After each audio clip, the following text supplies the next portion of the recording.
Good afternoon, everybody, and welcome to our October Strategy and Policy Committee meeting for 2021. Before we open, I'm just going to open us with a karakia. E noi tātou. Whakataka te hau ki te uru, whakataka te hau ki te tonga. Ki mā kina kina ki uta, ki mā taratara ki tai. Ehi aki ana te atakura, he tio, he hoka, he hauhu, ti hei, mauri ora. So welcome again, everybody, also to staff and to members of the public who are joining us via live stream. We have 4 deputations today also, so we will have 4 members of the public joining us. I believe we've currently got Rod Brown with us at the moment. Just a reminder, we have a big chunky agenda to get through today, so I'm looking forward to making some good decisions and cracking on, and hopefully we can finish this side of dinner time. Just before we get into it, I just wanted to acknowledge where Darren and Sean, your team, have got us to today. We came from a pretty clunky place with some lapsed bylaws and a lot of policies that haven't been reviewed. And I think today's agenda really shows the fruits of the labour that are going to get us back to a good starting foundation so we can get into a more proactive stance. So without further ado, we have our first deputation at 1:05 this afternoon. So I'm just going to move. I haven't received any apologies or declarations of interest at this point. So if that's the case, I'd like to move that there are none. Can I get a seconder, please? I'll second. Kelly. Thank you, Your Worship. And we will put that to the vote by division if we could get that up, please. Malima?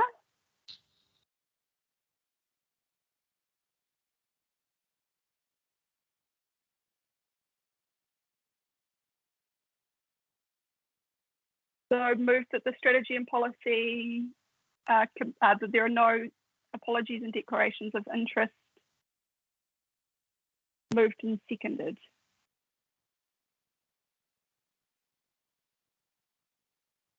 At this point, we don't, I believe, have Jane Johnson online with us. So we may invite Rod Brown to do his presentation earlier. Welcome, Rod. Good afternoon, Madam Chair. Thank you for joining us. So just a couple of points of administration. Our meeting is currently live streamed on YouTube, so you'll be world famous after today. Please keep your camera and microphone off when you're not speaking, but obviously we're inviting you to speak now. You've got 10 minutes for your deputation, and that includes time for question and answers. So it's up to you how much time you want to use to speak to us and whether or not you'd like to open for any questions. And we'll indicate to you at the 9-minute mark once we're there. You're welcome to stay online for the duration of our public meeting if you'd like, but you're also welcome to leave at any point. So at this point, welcome, Rod. The floor is yours. Thank you, Madam Chair and councillors, for hearing Vision Kerikeri today. Can I have my presentation up on the screen? Yeah, there we are. Good. You have to take 30 seconds off for that now. But next slide, please. We're very pleased that Council is taking action at last after 14 years about the Kerikeri Waipapa Structure Plan, but we would like to participate in it. We see that you've hired a consultant and some intermediate planning or immediate planning has started with staff. We would like to take part in it if we may, and perhaps other members of the public as well. Now, I have a quote here from Councillor John Vucic from one of his community matters, which is he sometimes writes in the Northern Age, and he says that top-down one-size-fits-all approach does not work.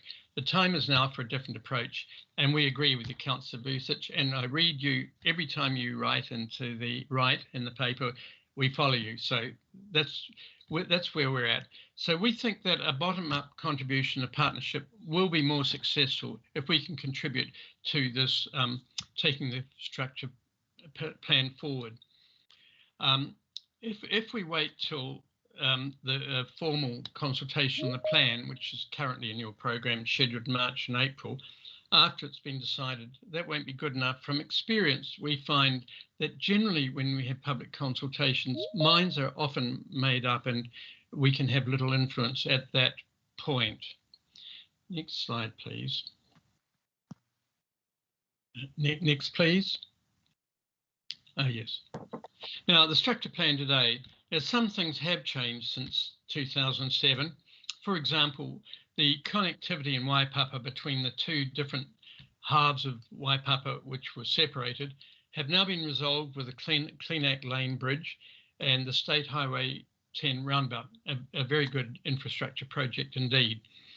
But planning for the Kerikeri CBD has not improved, but the structure plan proposed a precinct plan for the centre of town, and that's still valid. And the need for planning Kerikeri is exacerbated because population's increasing and traffic growth is increasing. So we do have to have a plan for Kerikeri, a spatial plan for Kerikeri. Next, please. Next slide, please. Yes, thank you. Now, our problem in Kerikeri is one, and some of you have seen the slide before. It's Kerikeri, by geographical and historical reasons, exists around a single road. There it is. It's running diagonally right through the slide here. And in 1939, it didn't matter. We had a population of 500. There were a couple of Bedford trucks going up and down the road, maybe a horse and cart, and it didn't matter. It just grew haphazardly in an unplanned and ad hoc way along Kerikeri Road. But today, next slide, please, we've got the same road, but we've got a population of something like 16,500. 11,000 vehicles a day are going through the roundabout, and much of it goes through the main street. Next, please. So the structure plan, which is a high-level plan, of course, it didn't have detail. There were a whole lot of things that had to be done after a structure plan. There was financial planning, zone planning, spatial planning, and so on. It did have in it, one of the things that had to be done was a CBD plan with a detailed design of a new roading link parallel to Kerikeri Road, which would stretch the Heritage Bypass. And also it was intended to have a detailed Main Street design, including footpath widths, areas for a plaza perhaps, civic squares maybe, street planting, pedestrian movements, traffic calming, and infrastructure, lighting and seating and so on. It also advocated back again please there. They advocated the sound urban design for Kerikeri Main Street, but none of this has taken place, although Kerikeri has continued to grow. And we've now got 26% of the Far North's population, and this growth continues, and with congestion. Next, please. So really, to do something about the centre of town, about developing the centre, the critical planning factor is a bypass or second main street. You can see it there. We've got the current one is one-way street, is in black going to the north, and in red it's going to the south. And all the traffic in the south, it's a one-way system. The traffic in the south going one way to the south, all of it is going through the centre of town, but not all of it needs to go through the centre of town or even wants to. And a two-way bypass, which is the blue line, which would essentially stretch from one supermarket to the other supermarket, would take most vehicles out of the main street, and it's an absolute precursor to a pedestrian-friendly main street design. Next, please. So the two-way bypass is, as I've said, an essential precondition for really doing something about Kerikeri's spatial planning. And I've used this before, this analogy, but a coronary surgery bypass restores blood flow in a blocked heart artery, and a bypass for us would divert much traffic from the main street and improve the health of the heart of Kerikeri. So that's what we really, one of the key planning issues. Next, please. Now, having talked about the structure plan of 2007, new opportunities not available to anyone then or until very recently now exist. There's a new planning opportunity, and I know the council has been briefed on it by Dennis Corbett representing a developer. Essentially, there's a greenfield site between the golf course, if you wish, the golf course bridge, all the way to State Highway 10, which links to the community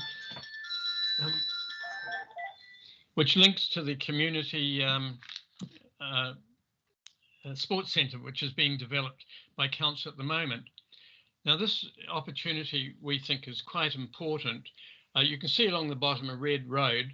That road would take traffic, or could take traffic, from the CBD across a two-lane bridge to the golf course, right across to a roundabout at Puketocha Road to State Highway 10. Next, please. There is some, yes, there's a pictorial view of it. Carry on, please. Next slide. So the greenfield development, which would connect the CB to State Highway 10, gives an opportunity to solve the roading problem that Kerikeri certainly has. Getting an alternative Kerikeri road is not a simple problem.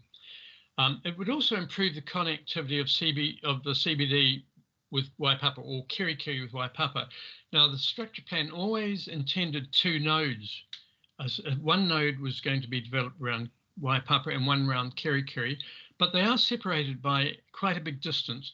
That distance has been improved by the Heritage Bypass, but it's still a long distance, and it would be much improved by going across to State Highway 10, and it would shorten the distance between the two nodes. It would also give an opportunity for the sports centre or the sports fields to be connected to the schools and the rest of Kerikeri by safe walkways and cycleways, which are a problem. At the moment, children getting to the new sports fields really have to be driven by their parents in cars, and that's not the objective of climate change, among other things. And kids should be walking or cycling there, really. And finally, a big advantage is that up till now, such planning as Kerikeri has contemplated for roading, and it's been much fraught and much debated over the decades by successive councils, has seen improvements to the east via Waitangi Forest, via Hall Road, via Mairanui, via Shepherd's Road. All are expensive and difficult and probably impractical, and they're certainly on a big time scale. So we see this as an opportunity to be taking into account when we're now contemplating spatial planning for Kerikeri. Next, please. Next slide, please. Oh, there we are. Rod, just quickly, you've got one minute. Oh, okay. Right, quickly. Far North 2100 has a whole lot of lovely statements about placemaking, and the council actions to date have not been well aligned with the fine words in it. You're going to see it on your agenda today, but and the national policy statement says a more efficient and livable urban forms and health benefits are derived from good planning. Next, please. We've got lots of opportunities with our planning because we haven't planned with our permissive plan.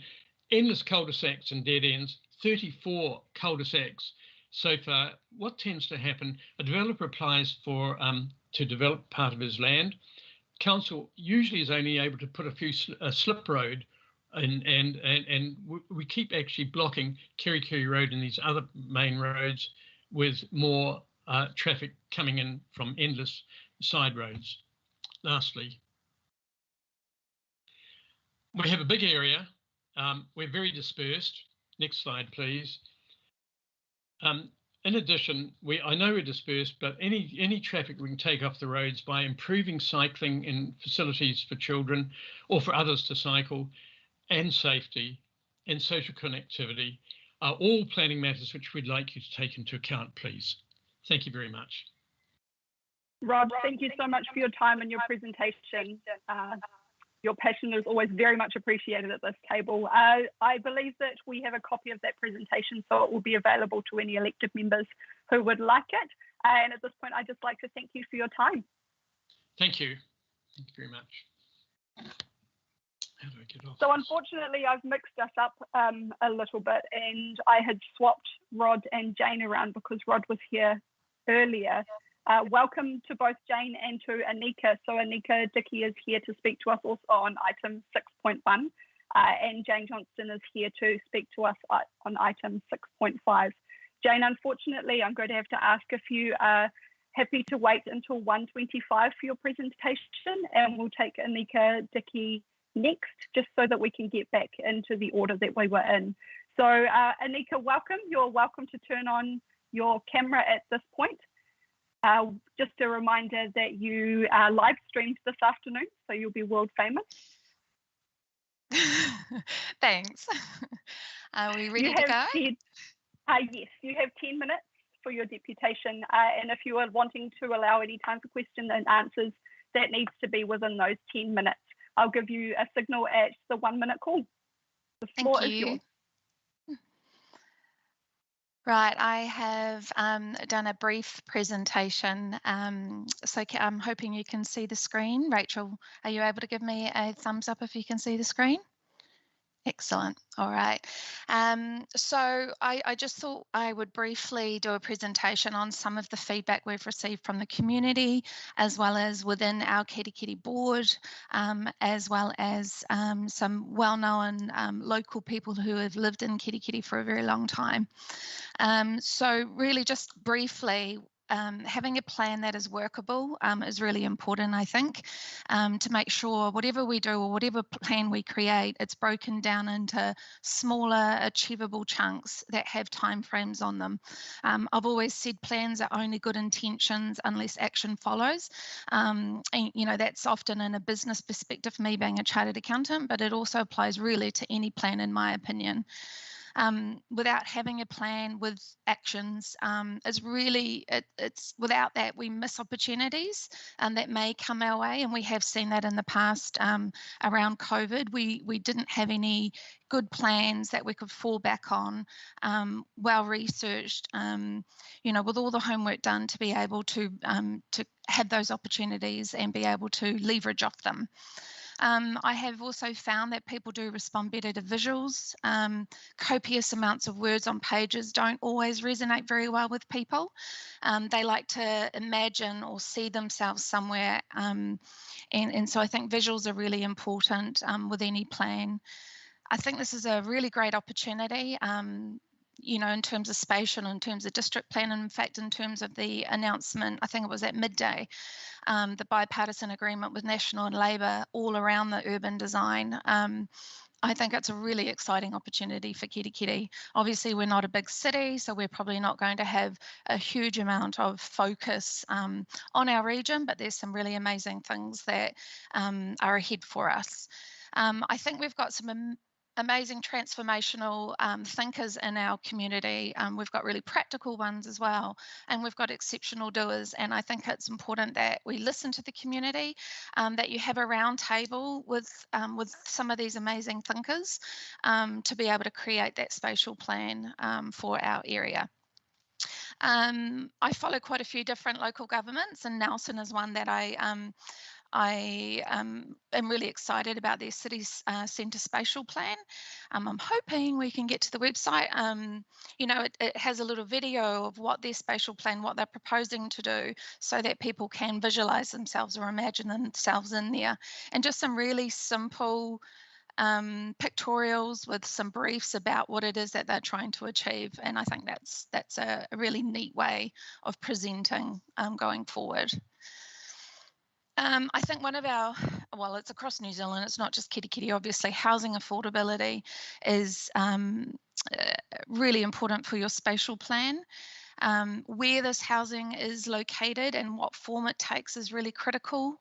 I believe Kirikiri downtown must be a priority with a workable detailed plan, being able to live, play and work in very close proximity to each other, I think is well known to be the most successful way. People first places must be a priority, and we've said that all throughout our documentation. And every decision you make, every plan you have, the climate change lens must be all over it. This is obviously a problem we have now, not in the future. incredible. Average residential house price in Kirikiri is over $1 million now, which is ridiculous. Estimates say there's about 20,000 people in the greater Kirikiri population. That represents about 26% of the Far North district population. Half of the population growth over the last 10 years has been in Kirikiri, and it's set to continue to be that case. So it's really good to see that, you know, Kirikiri is first cab off the rank with your spatial planning. Some of the feedback from the, you know, from the people I've been talking to is about unlocking appropriate land, making sure our zoning is set to not have to have these, you know, creations of lots of houses all spread out, but rather have a higher density in the most appropriate areas. Subdividing in these big lots is complete waste of land, and land is so vital. Protection of land is so vital for New Zealand. So having these 1, 2, 4 hectares for a house, the land isn't big enough to do anything productive with, but it's too big for just a house. And with all the technology shifts with sewerage, etc., surely there's got to be a better way of managing land sizes for housing. Again, I talk about keeping it compact, high density or medium density, stopping the sprawl that we have. I mean, this isn't just for housing, but it's also for commutes to town, to where they work. Development contributions, we've harped on about that for a little while, about the need to reintroduce that back in, and we'll be following that closely because you have resolved to do so next year. Feedback around new developments, having green spaces, making sure that's really important, and just making sure our development is innovative. For us to attract those type of developments or developers, council need to be enabling that type of development to occur, and that's where your spatial plan and your district plan will be the backbone of it. Probably one of the biggest things really, which really is exciting, I think, for Kirikiri are these 2 strategic pieces of land that are being looking to be developed. Rod talked about them as well. That's the one between Kirikiri and Waipapa, as well as the Bing property. Those 2 pieces of strategic land, once developed, will never get back. So it really gives the community an awesome opportunity to showcase what is possible for Kirikiri and to hopefully solve some of the problems that we have. So yeah, it's really good to see some exciting things that are on the horizon to help council and to enable council to be able to do this in their district. And just one last area, and again, I think Rod alluded to sort of the ad hoc planning that we've had in Kirikiri. One example is around the Mill Lane, around the Honiheke, which Honiheke obviously has our high school, our primary school, it has a kindergarten, it has 2 childcares, it has a kōhangareo, and then it's adjacent to Mill Lane, which is an extremely busy road, industrial area. So, you know, having these 2 next to each other has haphazardly happened, but I mean, it does create a lot of sort of traffic, a lot of danger for children walking, riding their bikes. So it's not conducive area to promote that type of living that we want, the people first place. And, you know, hopefully with the Waipapa area becoming quite an industrial zone, you know, Mill Lane would be perfectly suited out Waipapa, freeing up Kirikiri to be able to have that sort of people first housing area. So I think that was it for my presentation. Apologies for the rushed, fairly amateur presentation, but I only found out about it on Friday and I've just returned to work, so I'm trying to juggle. Thank you. Thank you for your time today, Anika. We actually have about 90 seconds left if anybody has any questions for Anika at this point. Pop up your hand and let me know.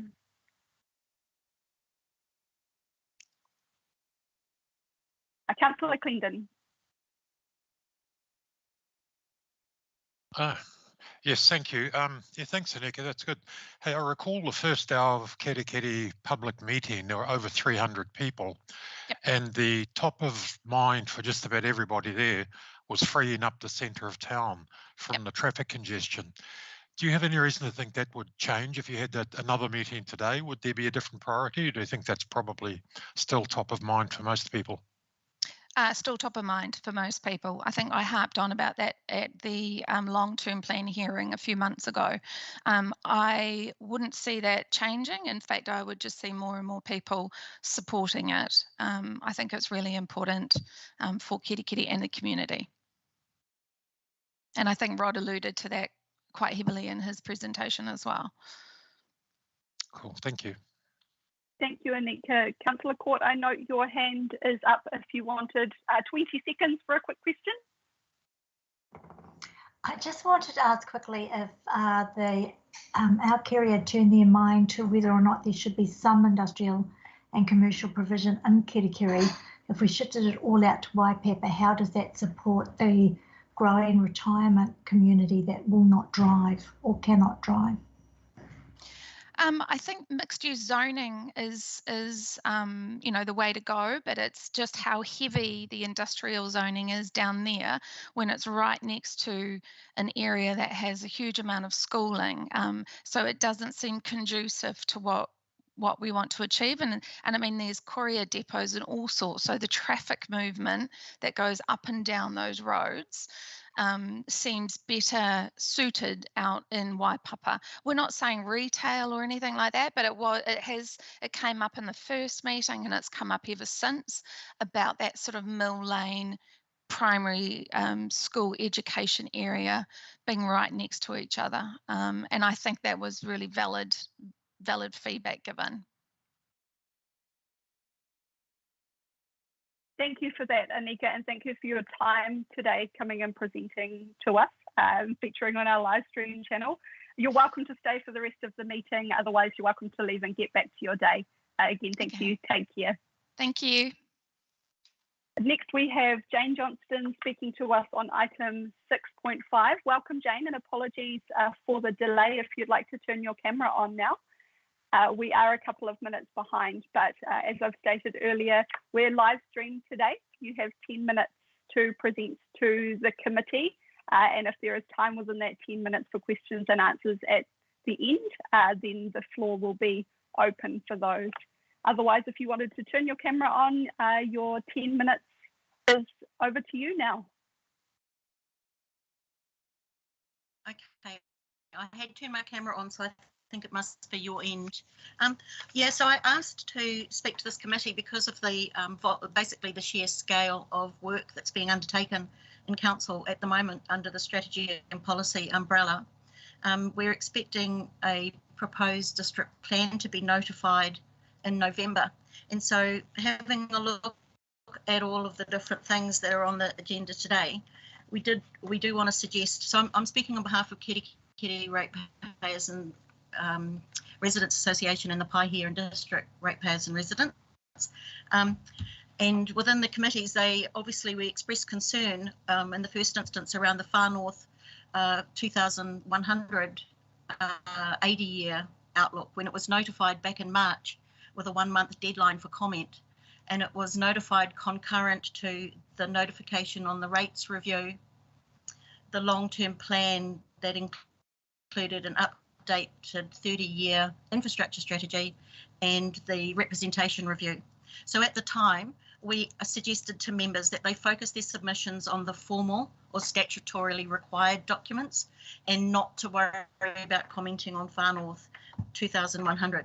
And that was because we simply didn't have enough time to absorb all the material and to also cross-reference it to see whether or not it was actually going to stack up in any way with other documents. And now we see on your agenda, and we hadn't been consulted prior to that. So when that document talks about, workshops with councillors and community board members, the community wasn't involved. It also talked about having a hui with iwi representatives, but the general public, residents and ratepayers, were not involved. So the first real look we had at it was when it was notified alongside all of these other documents, and we didn't comment.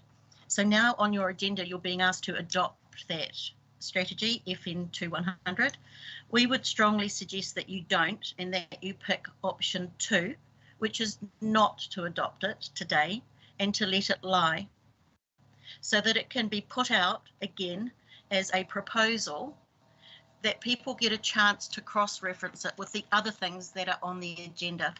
For example, you've got talk of a Far North Spaces and Places plan, and similarly, we have not been consulted on this. As general public or stakeholders, it's come out looking quite final, and yet when I go through it, I can see that it hasn't consulted communities because there are facilities left off it. Things that are not even mentioned within that document. So I'm like, well, it hasn't had the ground truthing. It hasn't had the community involved, and it's not a community-led initiative. For example, if you look at the, I think it's item 5.4, talks about Far North Spaces and Places plan.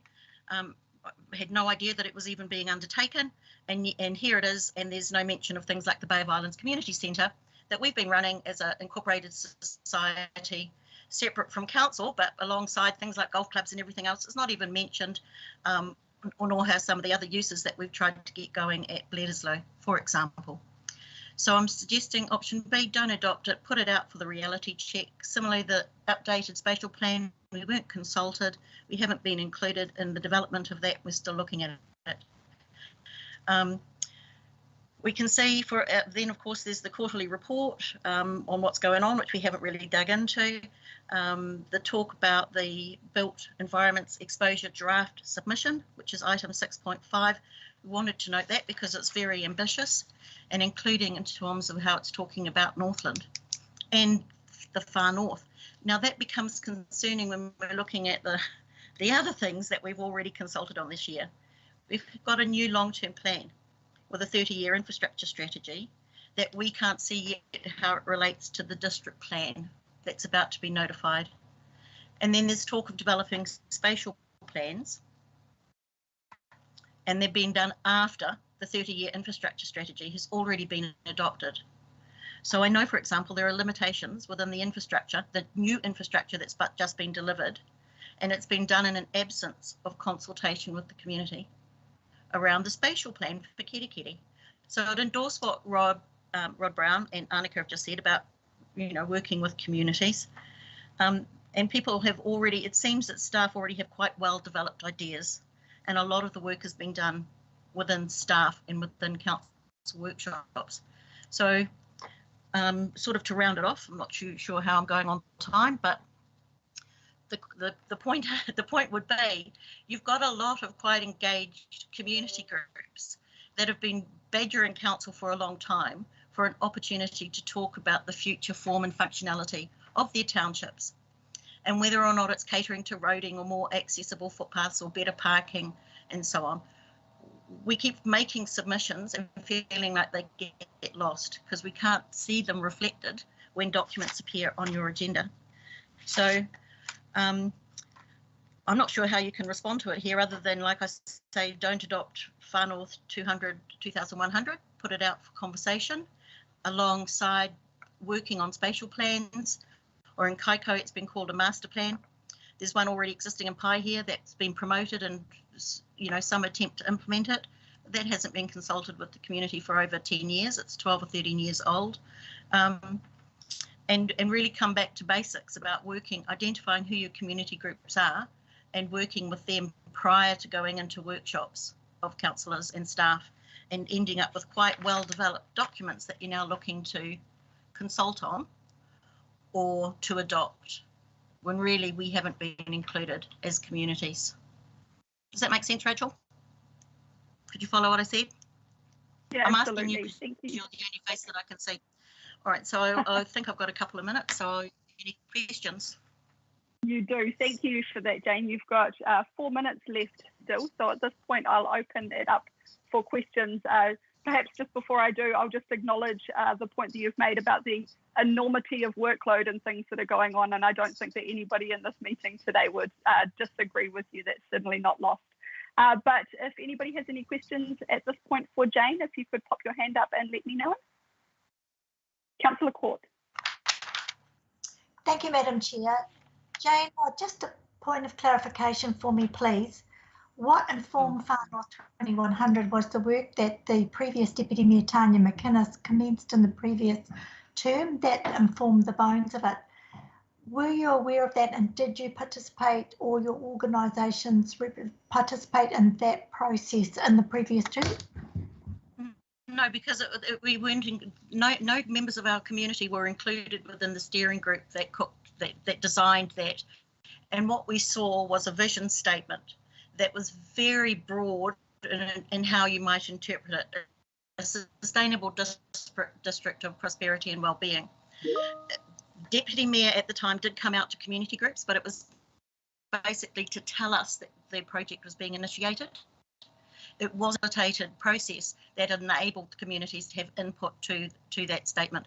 And certainly the Far North 2100 doesn't replicate, or it doesn't provide a platform for spatial planning. It doesn't provide a platform for district planning or for the spaces and places plan, which are around facilities. It wasn't at that level of detail. It was very high level. And even when you look at Far North 2100 now, you would be forgiven for thinking it has nothing to do with infrastructure or the core foundational stuff that ratepayers are concerned about, which is what is a council doing that enables them to prosper within their private properties and business, and their collective common stuff in their shared spaces or in the public domain.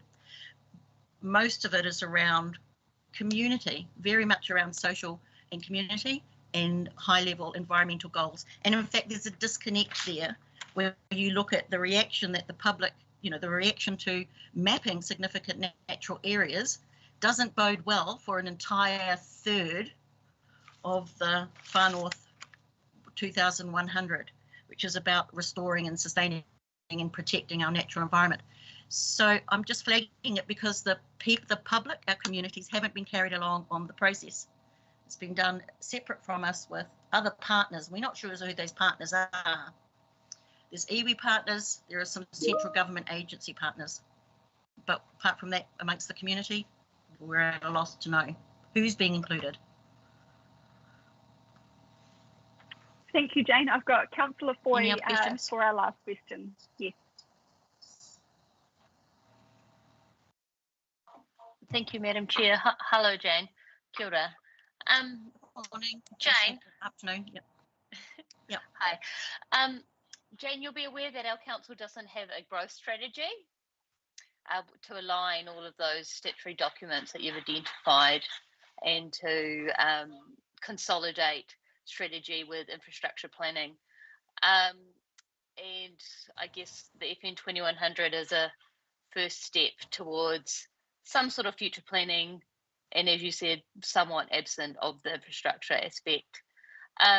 We need to make progress. How would you suggest then that we do align those things without having a growth strategy?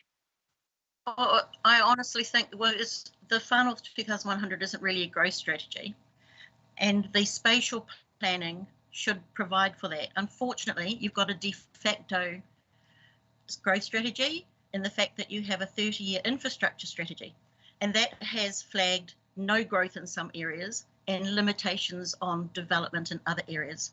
And what I'm concerned about, in absence of spatial planning for all communities, that the district plan is then going to be notified, and we're going to see again a real disconnect between what the district plan is flagging, for example, multi-use or multi-land use zonings that are massive in some areas, but the infrastructure isn't being planned to cater for it.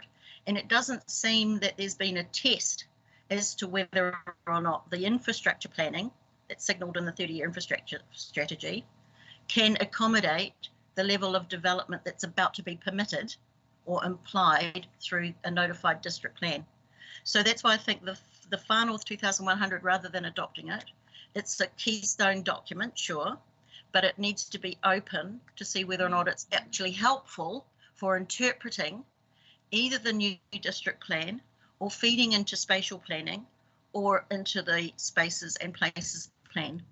It doesn't have to be in concrete that you then say, right, we have to give effect to this. because it's not statutory.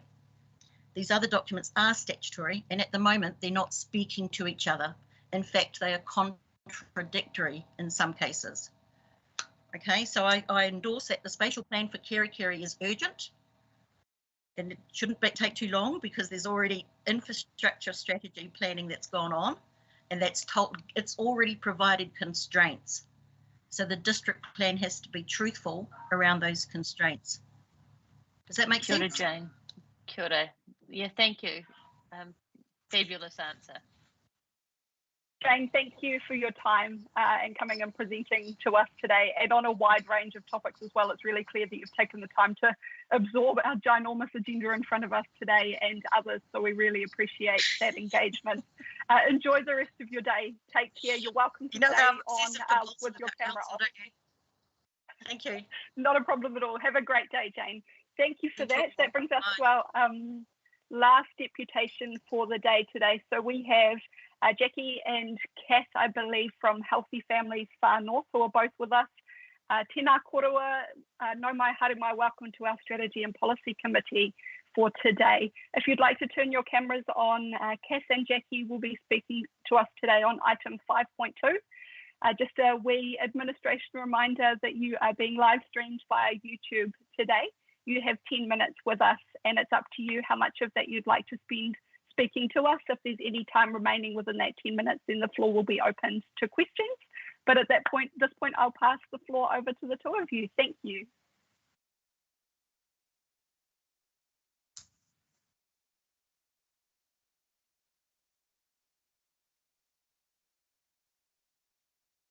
Kia ora, Jax, you're going to open up for us?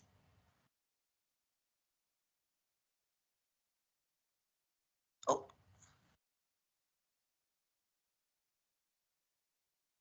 Oh, kia ora whānau, ko Kath Kirimiti Tuakuingoa, he uri tēnei no hokianga, ko te hikatū te hapu, te hikatū te iwi. Kia ora, I'm Kath, and I'm the Healthy Families Manager here for the Far North. We have a presentation. Can that presentation please be put up? Yeah. Thank you. Aroha mai. Te mea tuatahi e whakawhetai ana ki te matunui te rangi.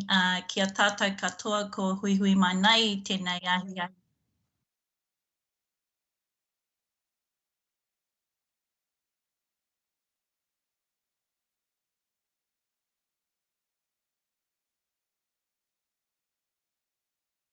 Ka pai. So we're Healthy Families Far North. We presented earlier, we made some submissions on the FN 2100 earlier in the year. I think you guys know a bit about us, so we'll move to slide 2, please. Cool. And Jackie's just going to talk about her roading policy slides that she's organised. Aroha mai, I don't know if I'm delayed, but anyway, I'm Jackie Edwards-Bruce, Systems Innovator. I lead the active movement with the Healthy Families Far North.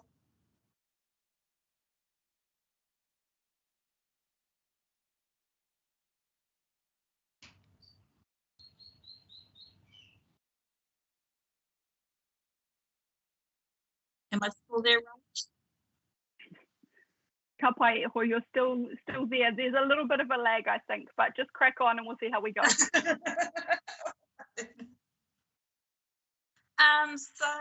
yeah, I'm the Health Space, and Family North understands the importance of the roading policy review. We agree and support the need for further engagement and research required to identify the most appropriate form of policy. We understand the health issues and associated to sealing roads and overarching road policies.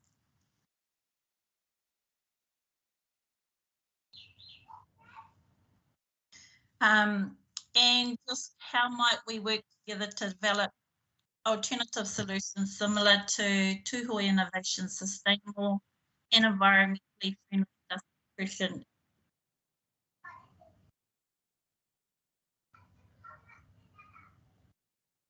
Kath, you want to jump in? Yeah, cool. So I'll just help wrap up what Jackie was talking about.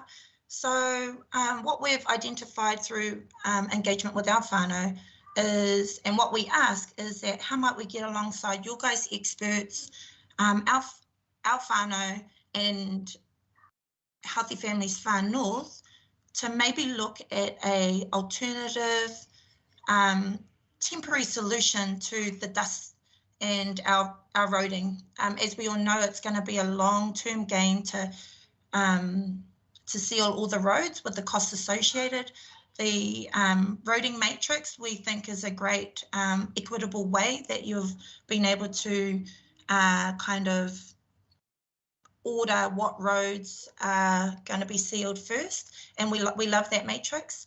But what we're thinking is, how can we come together in the interim to design an alternative solution that's environmentally friendly, that's suitable to suppress our dust, to meet the health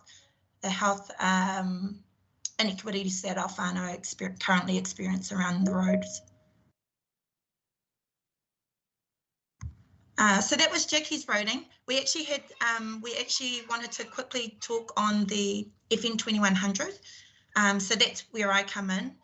Jax, I know you're having internet difficulties, so I'll just carry on for us.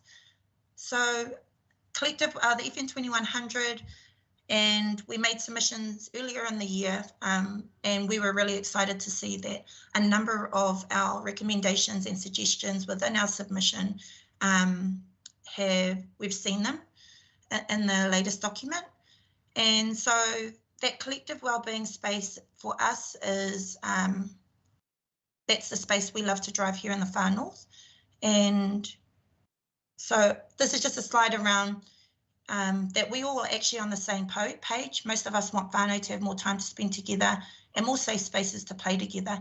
And what we need is that those of us in decision-making powers in our government to centre the wellbeing of our people and our planet and the policy and funding decisions that you guys make. Kapai. Next slide, please. So changes that will make the biggest difference. What we're wanting to share today is not necessarily directly related to the FN 2100, but a few initiatives that can be implemented immediately with our support. So a healthy environment approach, so that's talking about our community grants and FND sponsored events, how we create environments that are better for our people and our whānau and the users of those events. How we can achieve transformational change through our social procurement process. I love that you've got a new lead person in your procurement space, and that shows a great commitment to this part. I think what we're wanting to see is a commitment and a set target for money spent, in particular within Māori businesses. So we see the value in the many social wellbeing outcomes that can be achieved through the social procurement space. So we're wanting to support that as well. And the other thing that can be adopted quite quickly is we've got the Good Food Roadmap. We presented that the last time, and how we can keep that conversation around how we move the Far North towards our own food sovereignty. COVID certainly showed us that we get cut off from the rest of the country when things turn to shit. And so how do we make sure that we've got our own food ecosystem here in the Far North? And so the Good Food Roadmap is a great strategy that we could look to make fit for purpose here in the Far North. So those are the three things I'm wanting us to think about that we can start immediately for immediate impact and whānau outcomes for better health.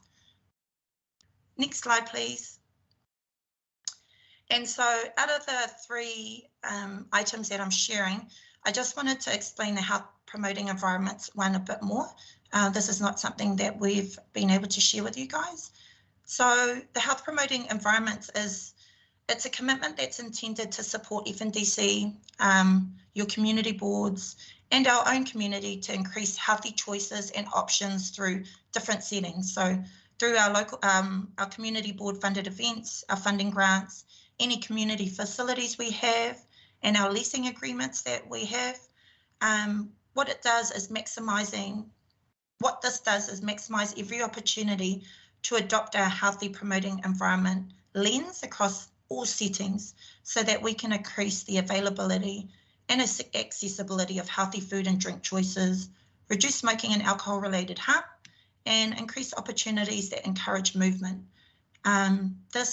Why I wanted to share this is quite easy to adopt.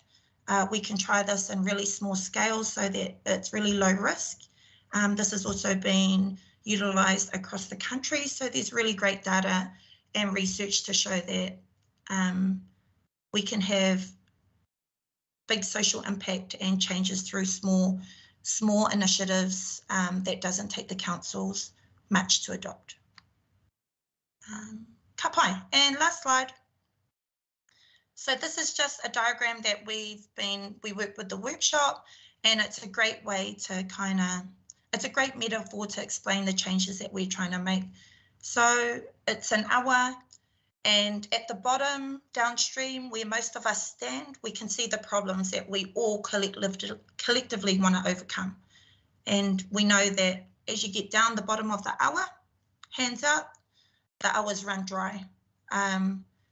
So as we look upstream, all the big issues that we're trying to solve can't be solved downstream, and it needs to be solved upstream, and that's where you guys sit. You guys are sitting upstream, and there's small things that you can do that right now that can make big impact and keep our awa flowing, so that our whānau that are experiencing the highest levels of inequity and social deprivation can be supported. So kia ora. Kia ora, Kath, and kia ora, Jackie. It was really great to have you along for your presentation today.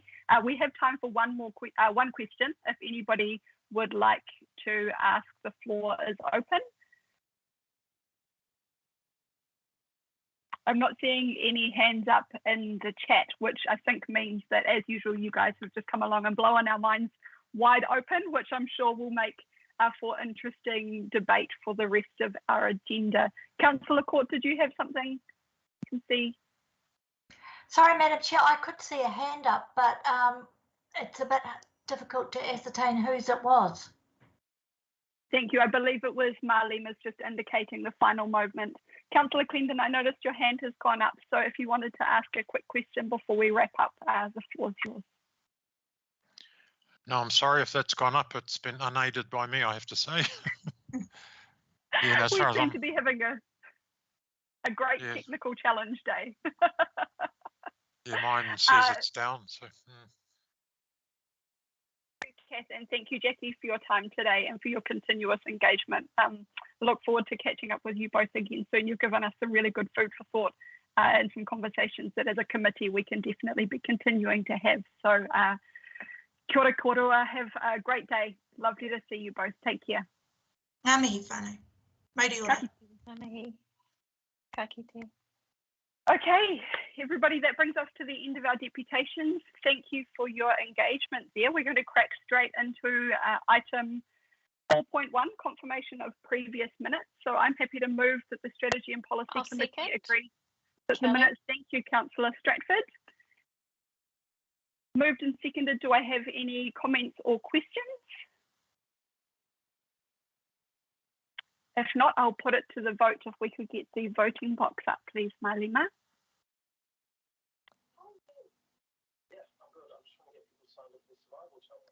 Councillor Clendon. Aye. Mayor Carter. Aye.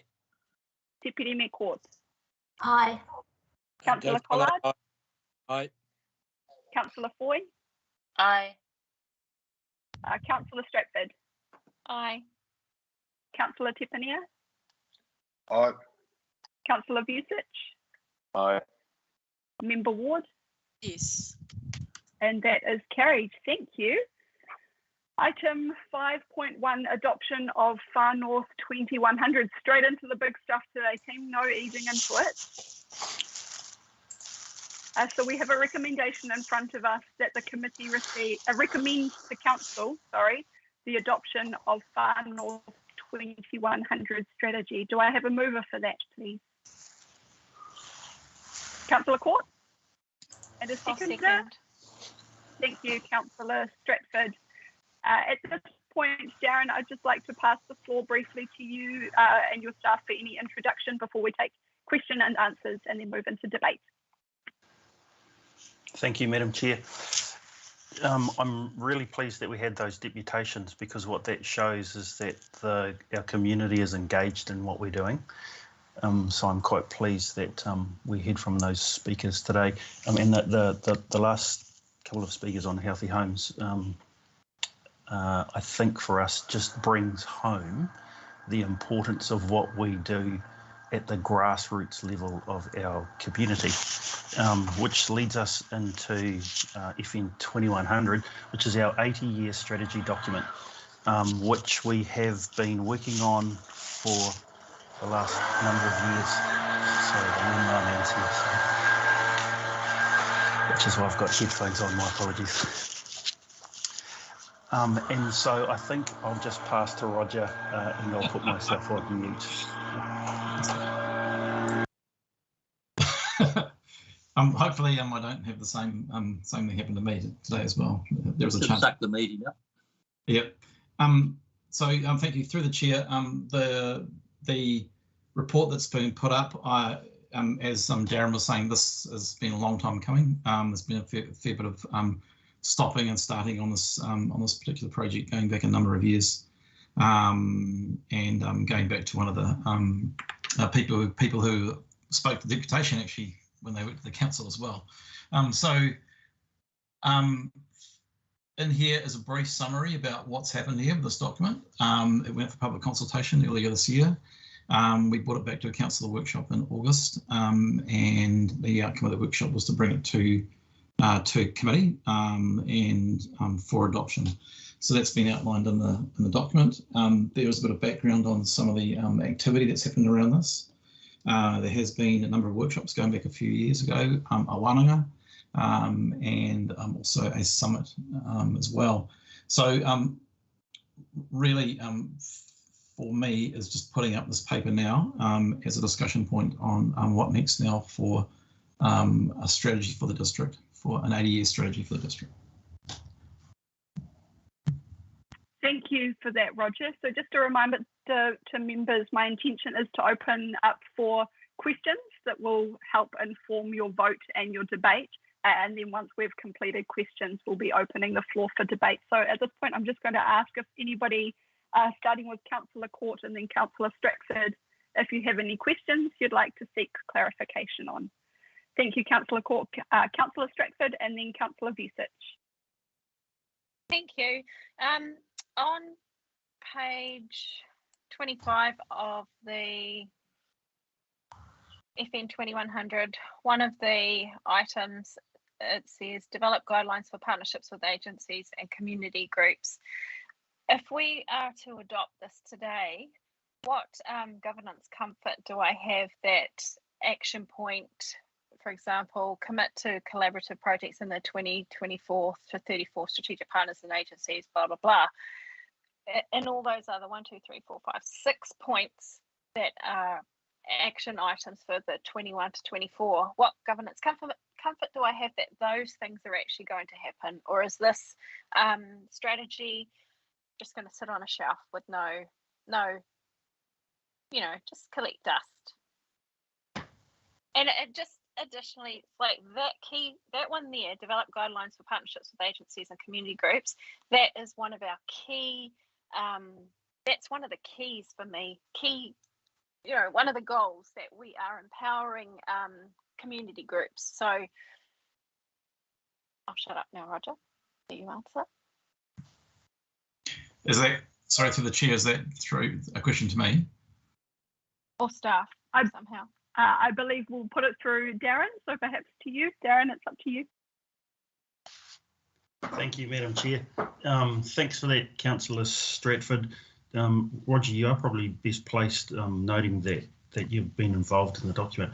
I think if I could just add that before we pass to you, the level of comfort in the governance is the reassurance that this is our strategy document and this will be what guides us through to the next 80 years. So there's certainly a level of commitment there from us, and that's why we've brought the report to you today for consideration. Roger, anything to add? So in the implementation plan, it was intentional that we carved out some initial things that we're already doing. Yeah, that we thought we needed to be doing, or are already doing. For me, when I look at this, these things like a set of wellbeing measures and guidelines and frameworks of partnership with iwi and hapu, and guidelines for partnerships with agencies and community groups, we are actively in that space, or we'll be going in that space now already. If you're looking to see what's going on with the local government reforms, with things that are going on around regional spatial planning, they're all premised around partnerships. They're all premised around working locally and localism. So these things here, and they're also intentionally going towards achieving wellbeing outcomes. So the holistic wellbeing outcomes, which got reintroduced into the Local Government Act a couple of years ago now. So we're actually sort of in this space already. And if I was to look at it, it's a confirmation that we actually are in here. Whether it gets implemented is up to us as as staff to take on board the adoption of a document like this and actually act on it. So can I make a commitment here as me personally? I'd love to see it happen, but again, I think the reinforcing part behind that would be an adoption of something like this by the council as a confirmation that we're getting the direction from the governance about what to do next. Also, just to reiterate that we are getting strong direction from central government that local government is going to be heading down the space anyway. It already is, because we've got Local Government Act. So. Yeah, thank you, Roger. Thank you, Roger. Councillor Vucic. Thank you, Madam Chair. And Roger or Darren, one of the concerns I have, as you know, I've been pushing this one for some time and love to see this go through. But one of the concerns I have, and it has been raised by submitters, is that how flexible is it? And we talk about localism, so I'm assuming that we have the flexibility to engage with our local communities as we work this out. It certainly is ambitious. So is that flexibility there? Is really the question I'm asking you. I think Darren, you said this is what we're going to work with for 80 years. I don't think you meant that. So hopefully it is flexible. If you could answer that question, please. Yeah. Thanks, John. Through you, Madam Chair. So this is a living document, and like most strategies, this is designed to outlive any one of us and to be enduring and to be able to adjust to the changes that we see. I mean, who would have thought 5 years ago that we would have been seeing the number of reforms and the pace of reform that we are currently seeing in today's environment, and how that will change the landscape for the next 30 years. So again, just giving the assurance that you're right, John, the document will continue and the document will evolve and change to the situations as required. Otherwise, it would become redundant pretty quickly. Thank you, Darren. Councillor Vucic, does that satisfy your question? Yes, it does. So, thank you. Councillor Collard. Yeah, thank you. I just wanted to refer back to the presentation by Jane Johnson that was asking us to let lie on the table this decision to adopt this plan in terms of FN 2100. And I wonder whether we have the flexibility to be involved in this in terms of further consultation, or do we feel that we've gone through that process adequately?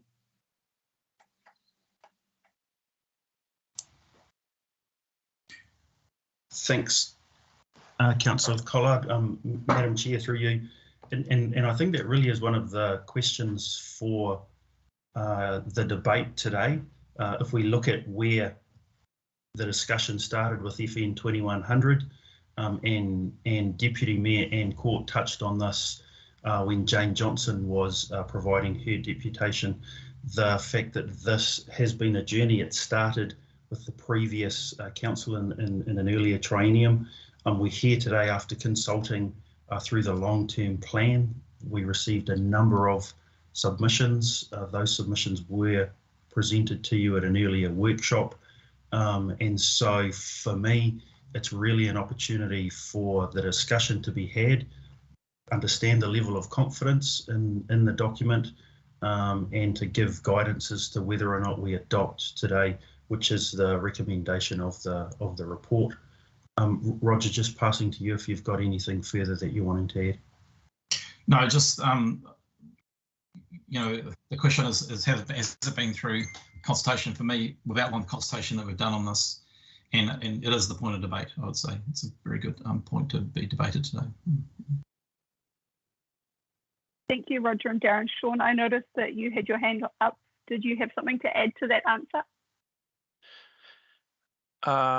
Thank you, Madam Chair. Look, just as a recurring theme in the questions, I just wanted to offer some confidence to elected members that the 80-year big hand, small map theme-based strategy for our district is A, rare across the sector, B, unprecedented in our council, and C, not supposed to be a specific plan. It's quite unusual in a way that Darren and his team have taken in the final section of this document what they call an implementation plan, because it's a strategy, not a plan. It's technically not resourced as a strategy, and it's also imperfect or imprecise in terms of what actions will be adopted. But it does lay out for elected members a lot of themes and directions and potential actions that will now become the basis of all of our conversations if you were to pass this today. I think it's a really strong document, but I am hearing from you, and I respect the opinion that it's not perfect. And what Darren's got in place to mitigate that is an 80-year forecast with a 3-year refresh. Yeah. And we can already see through Darren and Roger and the stuff that elected members have been talking about even this morning, that there's a lot of new stuff happening within the sector and within our council that will need to be accommodated in the next view. But what a refreshing change to actually have documented all of those key directions for community consultation to date, and fingers crossed for your sanction today as the basis for our conversations in the biggest picture. And I just want to come back and tip my hat to a couple of the strategists. I'm not sure if I should name the strategists in council, because there are a couple of elected members with particularly strong suits in this, but we've been asked to produce something this ambitious, and this is our very first attempt. Again, imprecise, but I think a really strong document. So hopefully it'll get your support, but we do defer. Thanks for that, Sean. In the interest of time, I'm going to move on to Councillor Foy with her questions. Councillor Vucic, I noticed that you're indicating that you have a further question as well. Thank you, Madam Chair, and I'll take my hand down.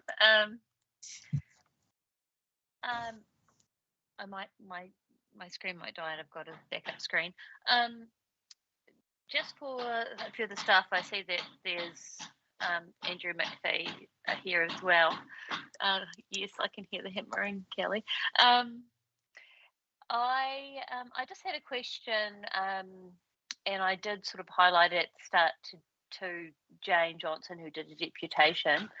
Over time, what I've experienced is how this document has morphed. I now have a 6-year-old, and when this process started, I didn't have any children. So it's been a 6-year process, and I was hoping to get a growth strategy, and we've got, which included an implementation plan to link to the district plan, to link with our infrastructure planning, to link with our development contributions policy, and I've got a 80-year plan with some words and pictures, which is, nice.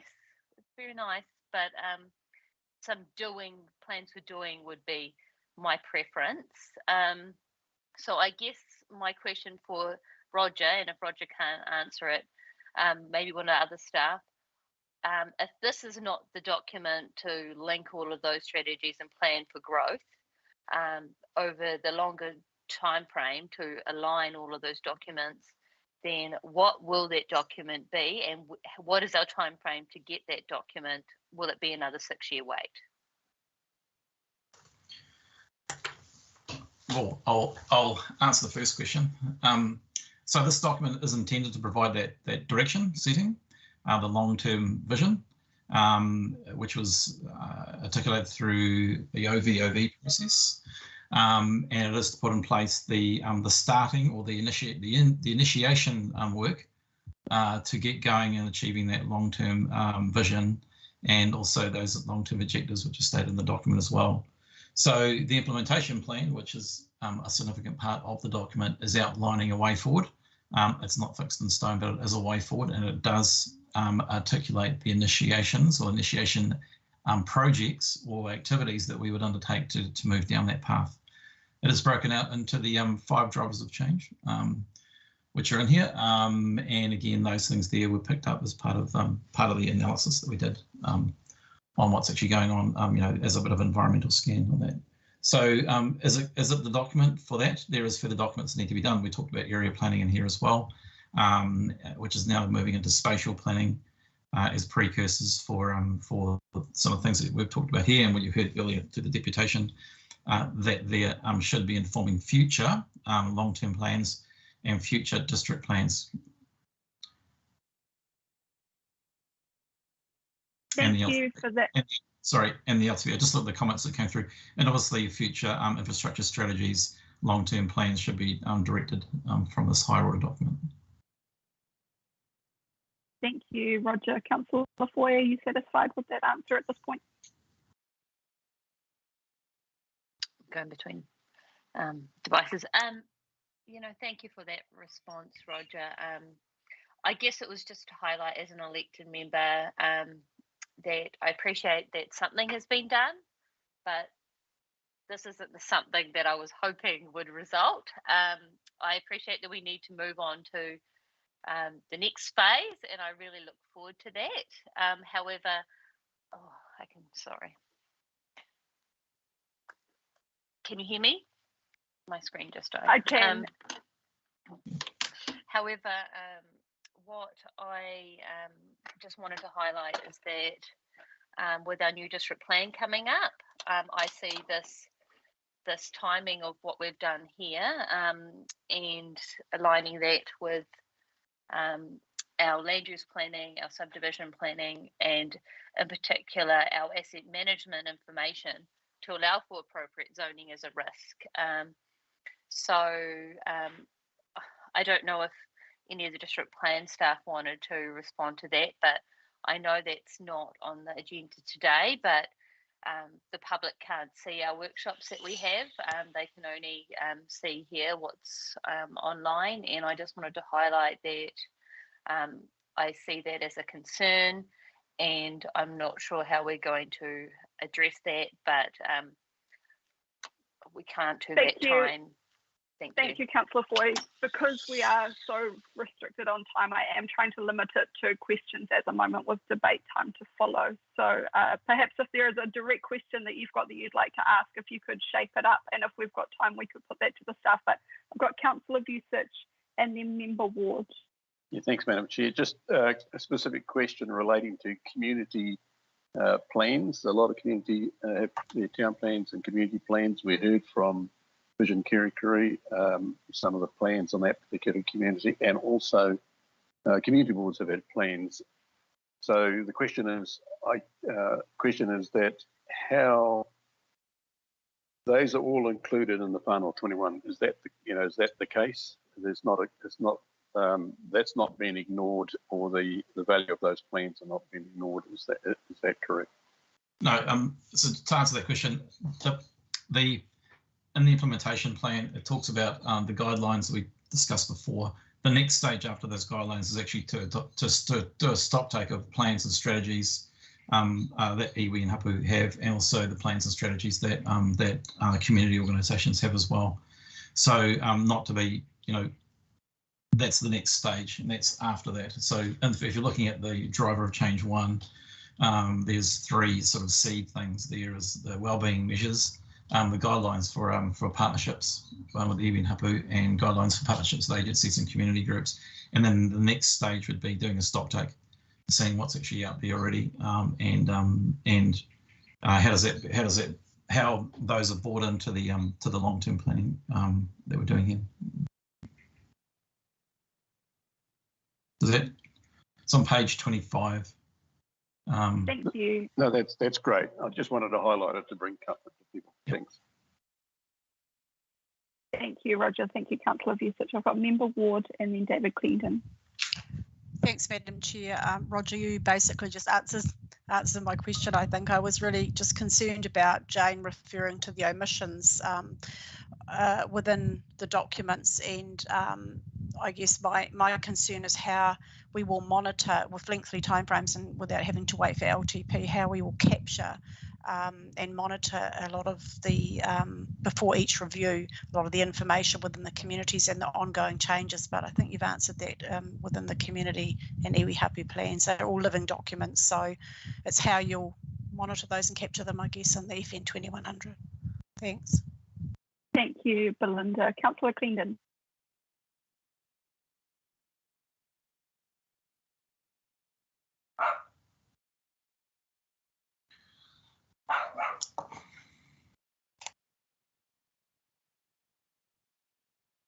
Councillor Cleandon, did you have a question for Darren or Roger?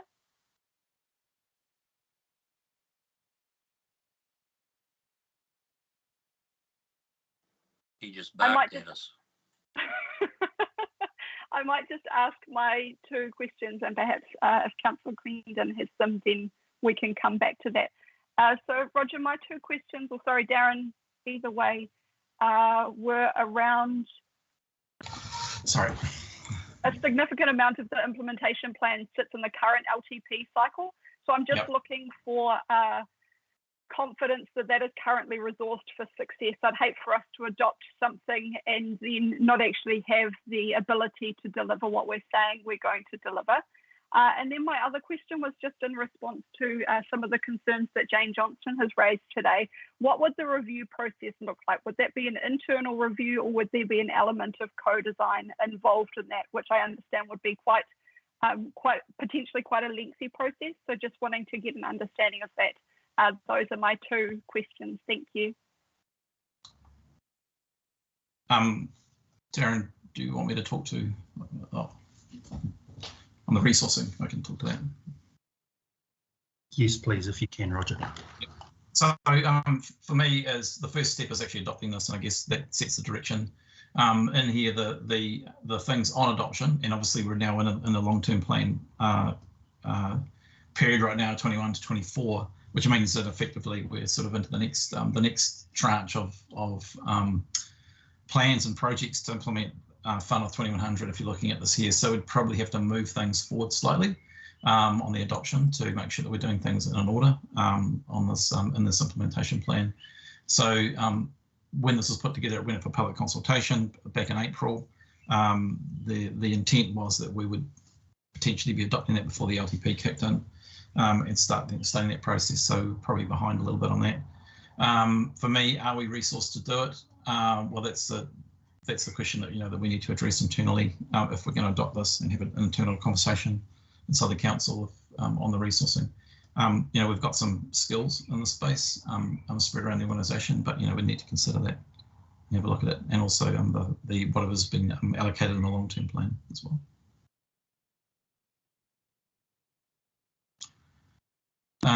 Sorry, your next question, I just trying to Thank you, Roger. My other question was just around the review process and what level of community engagement would be involved in that.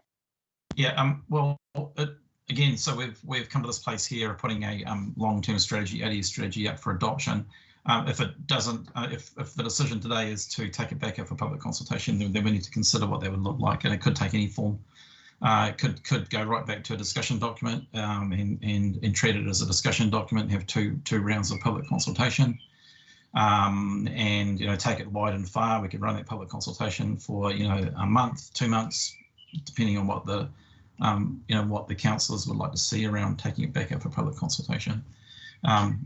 It could be a discussion document, then a draft strategy, and brought back to council for adoption. So it could be anything from a 3-month time period to a year potentially on it. Again, it's just what do we see as necessary to take it back out if it was left to lie on the table as suggested, and then reconsult on it. And probably if the direction was to revisit it as well. Again, that's part of the debate today. Thank you, Roger. My question was more directed at when it comes into the review cycle, once it is adopted, if it was to be adopted. Oh, sorry. Okay. Noting that it is signalled to be reviewed in alignment with future LTPs. I'm just looking for confidence that there would be community involvement at that point. Yeah, so if it was the line of the LTP, it would need to kick off, I would say a review, it would need to start on the beginning of the LTP revision cycle as well. So the review would be aligned with that, which is an 18-month time frame out. So we're sort of already getting into that sort of thinking already inside the council about the next long-term plan and what that will look like and to do it effectively. So for me, it would be what will be part of that review. Depends how much change would be coming into the document, whether it would warrant going out for public consultation on it. I would say probably yes, would be the appropriate thing to do at that point in time. Sorry, Thank you, Roger. That's really helpful. No, that's okay. Councillor Stratford, I noticed you might have one more quick question, and then we'll move into debate. Thank you. I'm sorry to butt in. I did have a hand up, but then my computer died on me, unfortunately. So if I could get a jump in after Kelly, please. Absolutely. I'm sure that Kelly won't mind if you wanted to jump in before her, given your hand was up. I'm a little confused with the standing orders. Sorry, I was going to do my closing comments. I'll wait. Thank you. Councillor Clendon. Thank you. Yeah, my question, I guess, carries on from Rachel's. It's about capacity. I'm just looking at the implementation plan for the economic growth part of the document, and it's telling me that if we adopt this, then between 21 and 24, we will develop a long-term sustainable economic development plan for Far North. We'll execute that plan with various partners. We will also create a business unit within council to encourage businesses to come into the north. We will also renew and, if necessary, amend any policies, plans, bylaws which do not support a sustainable economic development in the Far North. That sounds to me like quite a significant amount of work. And I would be, well, I'm asking the question, do we have capacity to fulfill those promises within the next 3 years, which is effectively what we'd be signing up for if we agree to this document?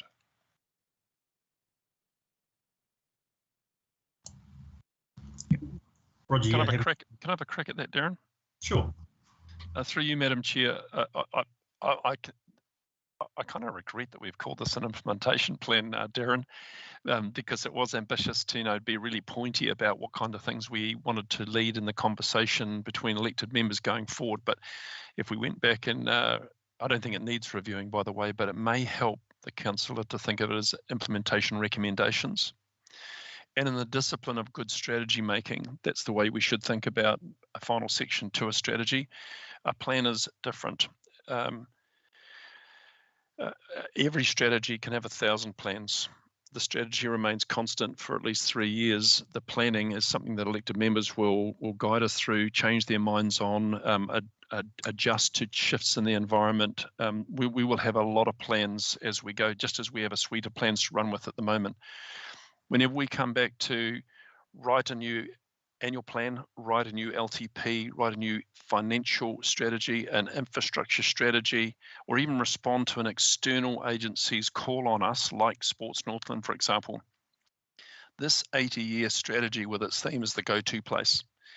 And its final section has got implementation recommendations in it. But they are not resourced at this point. Some of them are actually. Kelly Stratford's pointed out in the chat that some have already made their way into the LTP to elected members' credit. But does it help to realise that the implementation recommendations are not specific, committed to, or resourced, but they are the starting place for all of our conversations if we adopt this big picture 80-year approach. Thank you, Sean. I'm really mindful of time. We did try a different approach with this report because I knew there would be a number of questions, but I think at this point it would be sufficient to move into any debate. I would ask that members keep their comments from here clear and succinct, and either in support or against the recommendation in front of us that the committee recommend to Council the adoption of Far North 2100. So Councillor Court, as the mover, I'm mindful that you haven't spoken to the report at all. So I'd like to invite you for any comments. Otherwise, Councillor Stratford and any further closing comments. Thank you. Thank you, Madam Chair. As the mover of the motion, I'd like to state that it will be impossible for Council to always align its planning policies and instruments in the way some elected members would like. We just can't work that way. We're always responding to changes in central government legislation, changes in community dynamics, changes in community need, changes in funding. So what we need to do is kind of be a little bit realistic about eating the elephant one step at a time, and this is the first bite of that elephant. It has been a long time coming. It started when Tanya McInnes was first elected. So we're going back something like 3, 6, 7, 8 years when this first started to grow seeds. And I was disappointed to hear from Ms. Johnson that they didn't feel that they had been involved. I felt she ran an extremely comprehensive and engaging community consultation process. I know the public might think Council's a bit slow and bumbling at times, but there's time for action, and I believe today is the day to adopt this. Thank you, Madam Chair. Thank you, Councillor Court. I've got Councillor Stratford next. Yeah, I'm going to vote in support of the strategy because I don't feel like I've been here that long, but I do remember the riveting engagement that we had early on, I think in 2019. And I just want to remind everyone, I don't know if it's in the report, that there was consultation quite over September, October 2019 is when people got to have, they got to engage on the, there was a bigger, was it a smaller document or a bigger one? I'm confused with this year's engagement, but they've had to engage, and then they were consulted on it this year. I feel we've done enough, and it actually meets the well-being objectives that we were, trying to have a direction on how we're going to achieve environmental, economic, all the stuff. And I think that's all I wanted to say. Thank you. Thank you, Councillor Stratford. I've got Councillor Vucic and then Councillor Tepania. Just for point of clarification, Councillor Crendon, I know your hand is still up, so if it's intended to be up, that just let me know. Thank you. Madam Chair, I vote to support this. I know it's very ambitious. There's a lot of holes in it. The statements probably are fairly vague, and yes, and what our Sean Clark has mentioned, some of the planning is more aspirational recommendations, and on that basis, and the comments I've heard from staff, I believe it's got the flexibility to do what we're wanting to do. And this is the first bite, as Councillor Court said, of the elephant, and so I'm supporting it. Thank you, Councillor Vucic. I have Councillor Tepania and then Councillor Collard. Kia ora, Madam Chair. I was also going to speak in support, but I know we've already had 3 in support, so I'll give that time to anyone who would like to speak against. Thank you, Councillor Tepania, for that. At this point, I will ask if anybody is wanting to speak against the recommendation in front of us. Otherwise, I am happy to put it to the vote. I'd like to make a comment, Rachel, before we go there. I'm really mindful of time, Councillor Clendon, so I'd just like I'm to take sorry, I Councillor understood Foy the next. process was we would ask questions, then we would have an opportunity to make a statement or a comment. If I've got that wrong, I apologise, but I did ask one question which was answered, but haven't otherwise spoken. Thank you, Councillor Clendon. Understanding orders, I've called for any speaking against, which Councillor Foy has indicated. So I will take her, and then I will take further speaking in support. So I will add you to the list. Thank you. Thank you, Madam Chair. Or I just wanted to speak against motion. Although I'm supportive of strategic direction, what I'm not supportive of is a lack of statutory mandate for any statutory implementation. We've had 3 deputations this morning from Kirikiri, and their frustration is that none of their strategic direction from a plan that was done over 10 years ago came into effect. And the reason for that, it was non-statutory and wasn't implemented in the doing documents of council, and no budget lines aligned and no land use planning and subdivision rules associated with that.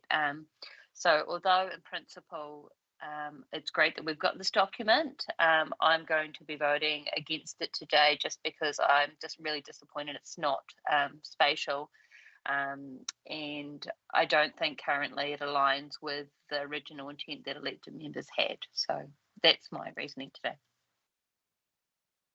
Thank you, Councillor Foy. Councillor Clendon. Yeah, thank you. Yes, I have a concern. I asked a question about capacity to implement, and I understood what the answer Sean gave, but I do wonder if that same explanation is going to be given and heard and understood by the community generally. The document, as it reads, says it is an implementation plan, and it has a date, 21 to 24, and it says we will develop and execute and put in place and establish and review. Those are action words. Those are things that we are saying we are going to do. And I think if we sign off on this document with those strong, clear statements in it, you're setting us or a future council up to be seen to have failed if we don't get all of those things done in 3 years. If that simply means intended as direction of travel for implementation, these are the things we'll endeavour to get done over a certain, that's a different statement, and I think the language in the document needs to reflect that. But for the moment, I'm reluctant to recommend that this go forward in its current form because I don't think it's achievable. I haven't heard a clear statement that we do have capacity over the next 3 years in this council, given everything else that's going on and the demands that's putting on staff, to actually implement what this document says we will implement. I just don't see it, and I think we either need to amend the language of the document or perhaps just hold off for a wee while. Thank you, Councillor Clendon. Are you seeking an amendment at this point, or is there further information that you would prefer come to council if this recommendation to council is adopted today? I wonder, is there a willingness to go through and amend some of the language in the document, realising it is late in the day, but there's a wee bit of time, simply to make it clear that this is not hard and fast. We're not actually committing to doing these things over this time period, because, as I say, don't think about what we know. We understand the nuance. Joe and Joanne Public are going to see it and say, right, that's what council's going to do by 2024. And frankly, we're going to fail if that's what we sign up for. So is there some willingness, and perhaps that's a question to Darren, to amend some of this language before it comes back for final sign-off? Darren, if you've got a really brief and succinct answer to that, it would be much appreciated. Otherwise, I'll take Councillor Collard. Sure, thank you, Madam Chair. Thanks, Councillor Clendon. I'd be reluctant at the 11th hour to change the document. This has been in play. We've heard from the Deputy Mayor for a number of years now. The CEO has indicated it is an aspirational document. We need to have aspiration if we want to be able to grow our district if we think about what our vision is for this, I understand the concern. However, that's why we're having the debate today. Thank you, Darren. I've got Councillor Collard. Yeah, thank you, Madam Chair. I'm standing in a place where I'm, as much as I want to see advancement, I have very real concerns in terms of the Jane Johnson presentation today in terms of that consultation. And if she definitely has the ear of the community and is also representative of the community, I'm inclined to be voting against this. Thank you. Thank you, Councillor Collard. I think that brings us to this. I do notice that Councillor Stratford does have her hand up. However, we have come to the end of the debate, unfortunately. So, Councillor Court, if you would like a right of reply before we put this to the vote. Thank you, Madam Chair. The devil in the detail will come with the strategy plans and the spatial plans that fall out of this work. So we shouldn't be afraid of adopting it today, and I'll leave it at that. Thank you, Madam Chair. Thank you, Councillor Court. So we have had a fairly robust debate on this, and we have tried a different style, which I think we can all agree probably didn't work this time, but it is a big ticket item. So at this point, Marlema, if we could bring it to the vote, it would be much appreciated. Thank you. We have a recommendation in front of us that the committee recommend to Council the adoption of Far North 2100 strategy, moved by Councillor Court and seconded by Councillor Stratford. We will vote by division. I am in support. Councillor Clendon? Opposed. Councillor Mayor Carter, sorry. Councillor Court? In favour. Councillor Collard? Opposed. Councillor Foy? Opposed. Councillor Stratford? Aye. Councillor Tepania? Aye.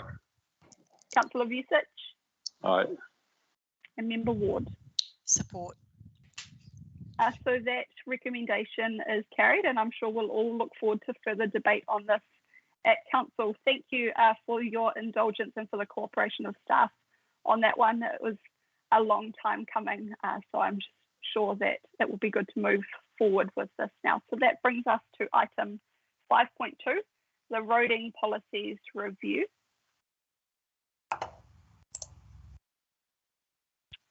Happy to move. I'm just having. I'll second. Thank you, Madam Chair. So the recommendation is that the Strategy and Policy Committee recommends that Council agree to develop a new naming policy for roads, open spaces and council facilities, moved by Councillor Court, seconded by Mayor Carter. Darren, I'll pass to you for any staff comments before I open to elected members. Thank you, Madam Chair. Before I pass to Briar, and you would have seen this previously with the bylaws, this is the smart approach that we're taking to the strategies, policies and bylaws as we look to get best yield out of what the documents will deliver for us. On the back of the discussion that we've just had, you have eight policy documents that have been reviewed, and it's a comprehensive review, and the attachment to the report outlines the methodology behind that review. And so I'm really pleased that we have these in front of you today for consideration. So Briar, I'll pass to you as the report writer for any of the detail. Thank you, Darren. So yes, as Darren said, this is a review of 8 roading policies, which we have done collectively so as to not develop policies in isolation. Quite a few recommendations to revoke the policies because they have been replaced by better policy instruments. As you might note, some of the policies were first made in 1998 and have not been reviewed since. So yes, that's a quick review. Thank you for that, Briar. At this point, Councillor Court, as mover of the motion, I'll pass the floor to you, and I believe that we have an amendment that you would like to propose. So if we could get that on the screen as well too, please, Marlema. Madam Chair, the amendment is for item 5.4. My apologies, I will regroup. The floor is yours in terms of questions and comments. Thank you. Thank you, Madam Chair. You referred this to me ahead of the agenda coming out, which gave me the opportunity to take this to the NTA and have it considered as part of my roading portfolio.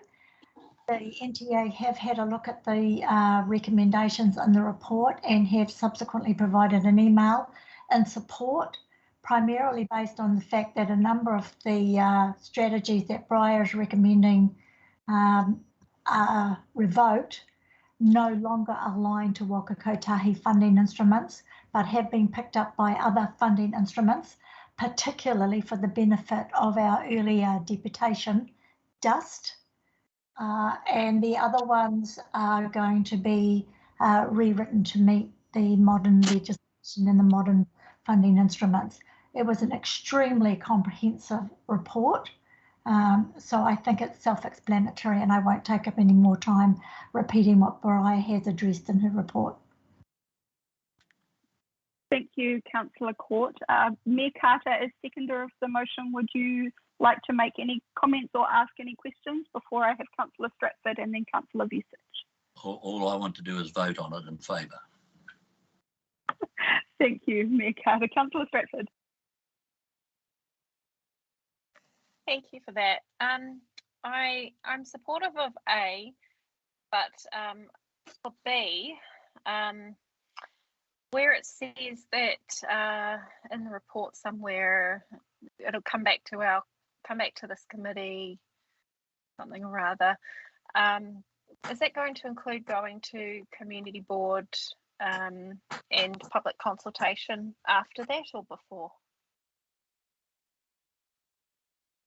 B, in the recommendation it says those ones will be continued with amendment. Sure. Briar, are you happy to take that query? Yes, so there is three different policies, but technically two different policies that will continue with amendment. And so first of all, there needs to be a little bit more research and also elected workshops with elected members, and then following those initial background research, then yes, that will shape up how early engagement is conducted. Thanks for that, Briar. And then the in C, I do have an issue with these ones, in particular the dust management policy, and the road maintenance policy is fine. It's only half a paragraph, half a page. It's barely got anything in it. It's about contract stuff, which is in the contract. But the dust management policy, the road mirrors private crossings policy, and the private roads rights of way policy, I'm going to vote against those being revoked, and I'd prefer that more research be done on those, because I'm not comfortable that the FNDC road prioritisation to guide the delivery of road asset upgrades that it's referred to suitably addresses the reasons that the dust management policy was actually put in place for. There's quite a lot of kōrero in that policy, which gives some comfort to residents and ratepayers across the district. I don't see that anywhere on our website. The dust matrix and the few paragraphs that feature around how decisions will be made to manage dust in our district does not give me comfort that the concerns that ratepayers and residents raise about dusty roads and the health implications are being, addressed. So the tool that's in place, that we should be discussing in an infrastructure committee is in regards to dust and sealing of roads. It's what's it called? A living document. We've locked it in for 3 years, but I think that the policy needs to be reviewed, not revoked. And then on the other ones, I I'm not sure. Yeah, I don't feel that we're addressing what the residents and ratepayers want addressed when it comes to those other two policies, the mirror one and the private roads and rights of way policy. And I just think that we need to remember that these policies, whilst they steer operational mahi, they're actually they're the people's policies, if I can put that simply. You know, that we did it for the people, not, you know, to steer operational, but it came from the people, those policies. Yep. So I'm voting against the revocation of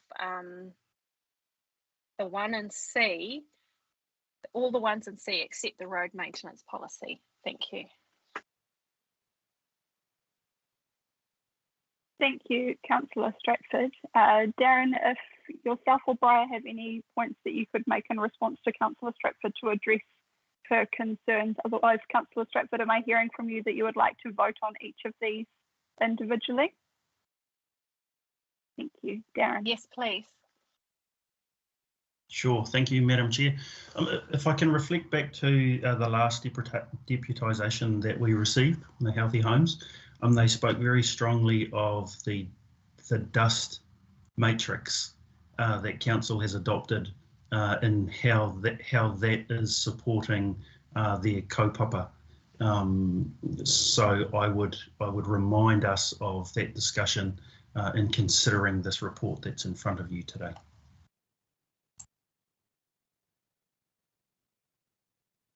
Thank you, Darren. I have Councillor Vucic next, and Councillor Clendon had his hand up, but it's popped down again. Thank you, Madam Chair. Really only two issues. Firstly, who are we agreeing with? I think it's the recommendation from the committee, so that word agree should be that the road speed limits policy, etc., etc. So that's just a nitpicking, I guess, since this is a governance decision. We're not agreeing with somebody else. The second one is the point C. I have a similar issue. I think that Councillor Stratford has raised, and the issues I have nothing against the dust matrix policy.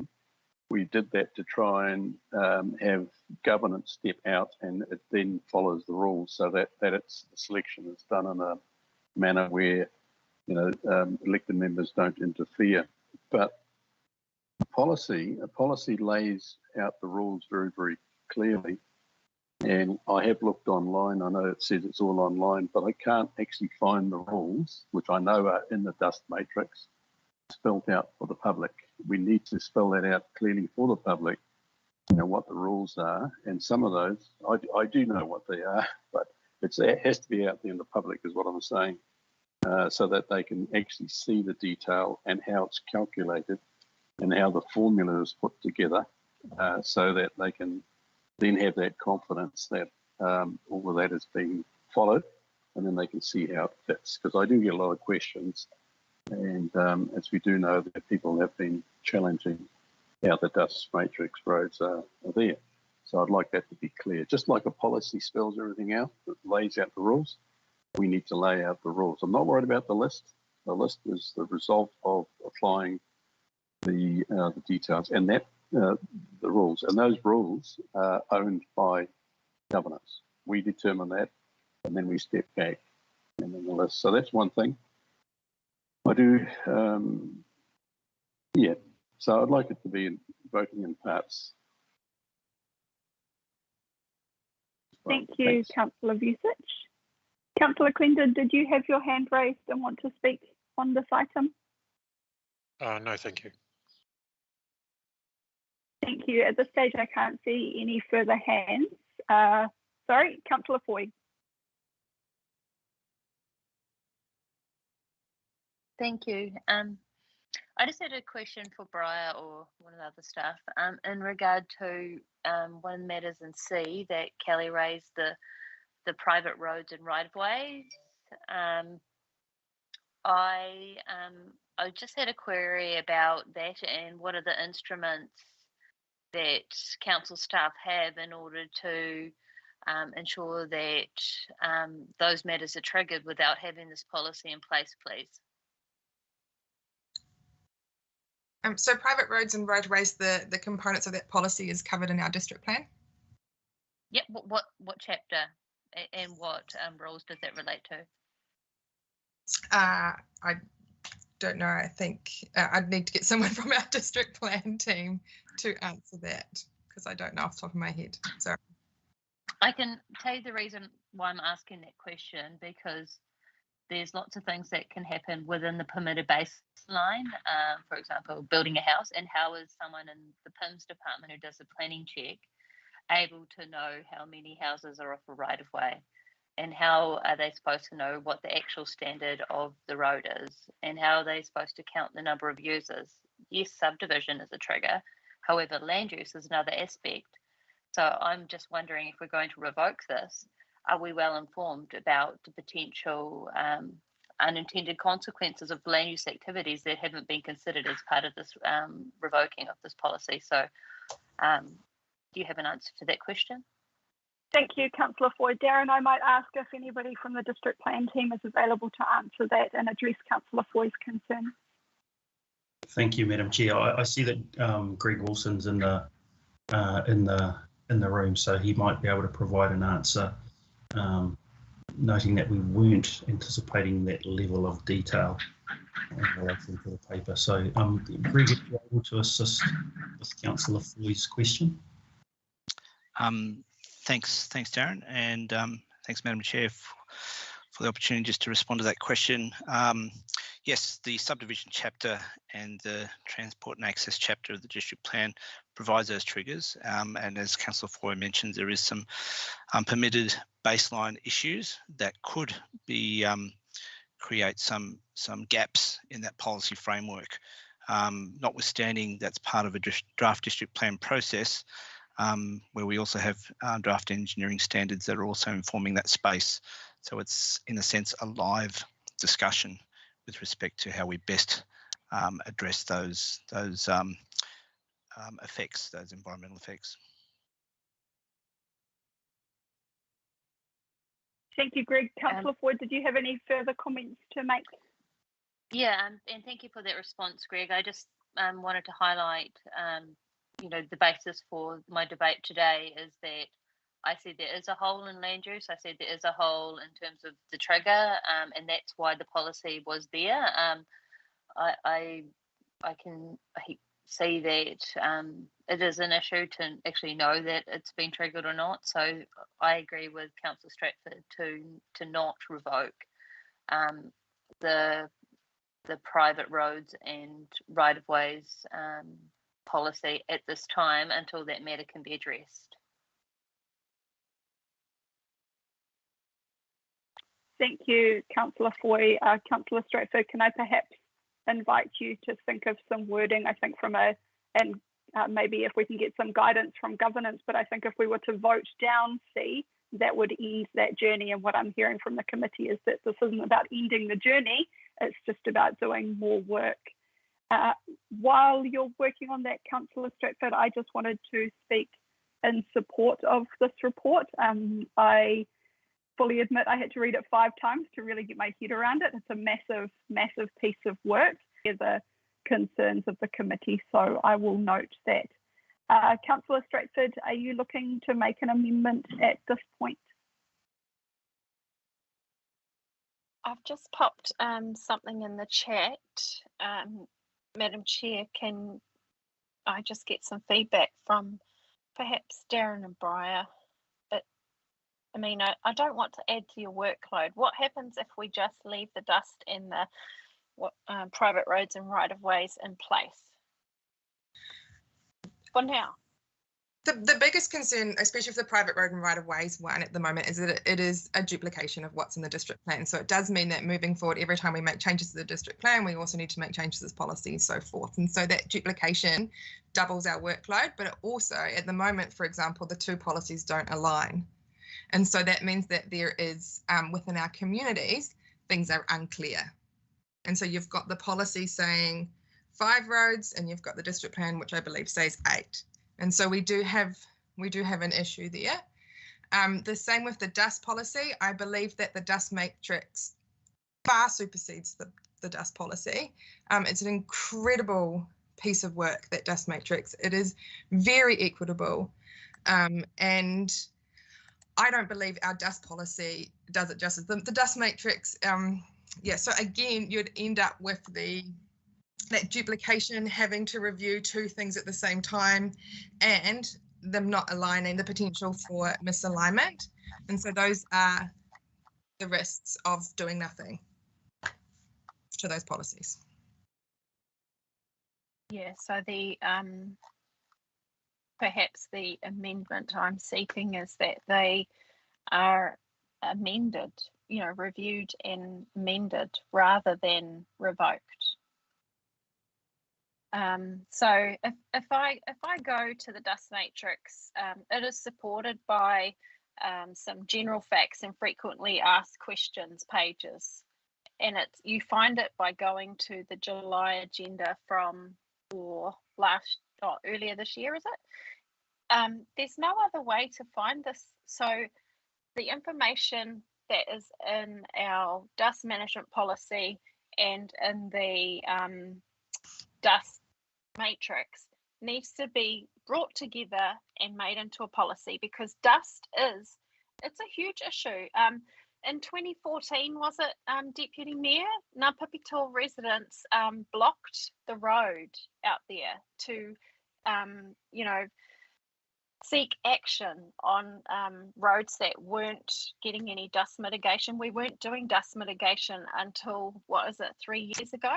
So, you know, whatever happens with the with Waka Kotahi and dust funding, our council has a strategic aspiration to continue to address dust. So I don't want this policy to disappear into thin air. It needs to be reviewed and amended to combine you know, and it can reflect what the dust matrix says, but there's a lot of like if you look at the beginning of the dust management policy, I'm rambling, I'm sorry, Madam Chair, shut me up. There's a lot Councillor Stratford, I'm sorry, I'm trying to be kind here and strike a balance, but at the same time, yes, I am a little bit concerned that we are going, a bit off track here. So I'm thinking that it might be best to put this to Councillor Court for her right of reply, and we'll put it to the vote and just see how it goes. It is only a recommendation to council, so I would encourage members to do further work on it between now and when it goes to council, if depending on the outcome of what we get here today. That would be my advice to the committee at this stage. I would like to put my amendment though. I'm so out of my depth in standing orders here at this point. Councillor Stratford, if you'd like to put an amendment, please. Thank you. My amendment is, where the frick is the wording of, including into, where is it? Perhaps Councillor Stratford, I could assist while you're looking. B. Include in B that dust management policy and the private roads and right of ways. That's my amendment. Second. Thank you, Councillor Foy. So that's been moved by Councillor Stratford, seconded by Councillor Foy. Councillor Stratford, if you would like any further time to speak to this amendment, otherwise I'll pass the floor to Councillor Foy. And that would remove those two policies from the C, which was revocation. Thank you. That's all I need to say. Thank you, Councillor Stratford. Marlema, perhaps if we could just get that wording on the screen while we pass the floor to Councillor Foy. Thank you.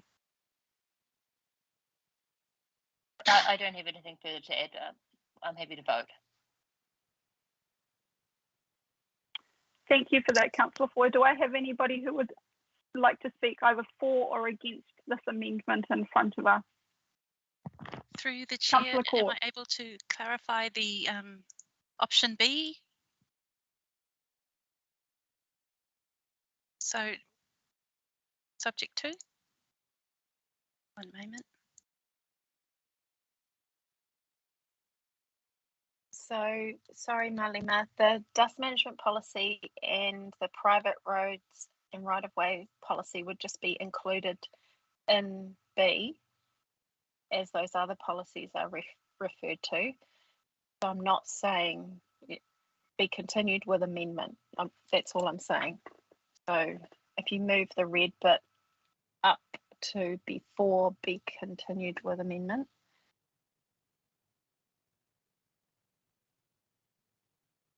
And just take out amend the, sorry.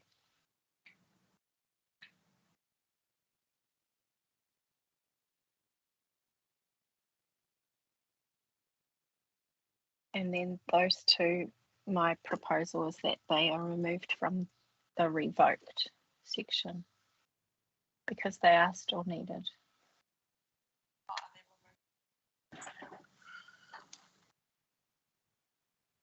To take out dust.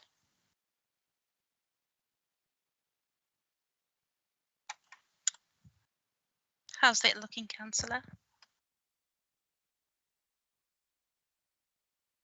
Thank you, Councillor Stratford. Councillor Court. Thank you, Madam Chair. I'm going to speak in opposition to the amendment. I was saving my comments for the right of reply, but I've been gazumped. So now I'm going to have to put my comments in here. I'm trying to lower my hand. This isn't a place for false modesty, guys. The dust remit and the dust policy are my babies. And I own that loud and proud. And I'm still waiting for my gong to come in the mail because this will be going on my tombstone. This is the proudest thing that I have ever done in my entire political career. No one knows dust more than I. And as the author of the remit, I was privileged to be put onto the National Working Party for the Mitigation of Dust in New Zealand and the Pavement Consumption Guideline Working Party in Wellington. So I understand more than anybody in this room, and I say that with love and respect, but I do understand more than anybody in this room with love and respect the impact of dust on human health and how debilitating it is when you live on a gravel road. But the dust management policy 4116 was put in place in 2014 as an interim measure, and it's quite clearly spelt out in the policy in the 6th paragraph down. This strategy is a short-term response to existing dust nuisance as a long-term solution is being progressed. And the long-term solution is the dust mitigation strategy that we have now adopted. It is the only instrument that we can apply for through RAMS and receive funding for from Waka Kotahi. When you look at the dust mitigation strategy, the dust management policy, beg your pardon, it has 11 criteria in it. Every single one of those criteria is captured in the 23 criteria that sit in the dust mitigation strategy. The dust mitigation strategy is a far more comprehensive and far more robust piece of work, and to quote Breyer, is an incredible piece of work that has been adopted by councils the width and breadth of New Zealand. And I'm sure Sean will one day win your staff an award for best practice at the local government sector. I have no doubt about that. So what does the amendment do? It actually doesn't do anything. It just seeks to reproduce at a half-assed attempt, I'm sorry, what the dust mitigation strategy does. It's all there. I heard Councillor Vucic say it needs to be clear. I think it is clear. It saddens me that it's so hard to find on the website, and we need to make it more easy to find on the website, but it is there. We need to have it there and we need to publicise what it does. But the amendment, all that does is reproduce in a watered down version a fantastic policy that allows us to obtain subsidy from Waka Kotahi and go a hell of a lot further in mitigating the effect of dust on human health in this policy era world. So I don't know what else I can add other than I understand what Councillor Stratford is trying to do because her heart and soul's in this. I get that. I just don't think this is the way to do it. Thank you, Madam Chair. Thank you, Councillor Court. Councillor Vusic.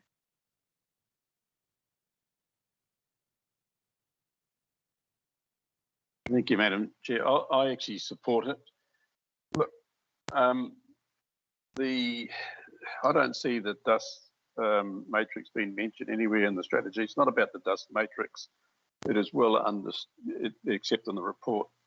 The dust matrix is you know, I'm not arguing for or against it.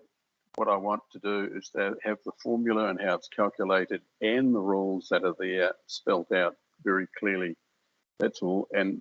But in terms of the recommendation, I'm happy to support it as it is, and that buys us time to look at the details. Because when I look at what the debate is all about, it appears we're not fully happy or have the detail and satisfied with what's actually happening. So some of those concerns haven't been answered by elected members.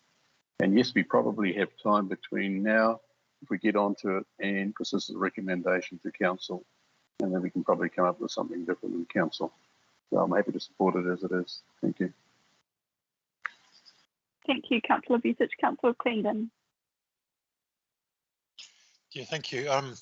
I guess I'm also inclined to support, if only because otherwise, as the point's been made, that one can search in vain on our website unless you happen to be clever enough to penetrate the agenda of a particular date, you know, you simply won't find it.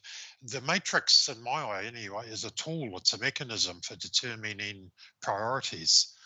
I don't see that is in conflict with the notion of having a policy, because at the moment, if we don't have a policy, then it would appear that, well, the council has no particular interest in dust, unless one happens to know that this mechanism called a matrix exists. So I do think the amendment has some sway. The only other comment, well, when last seen anyway, the amendment didn't actually, it wasn't quite correct in terms of the language. There were a few too many continueds in there, I think. It just needs a quick rewrite, as I say, because we have to demonstrate that we have mastered the Queen's English in these things, I think.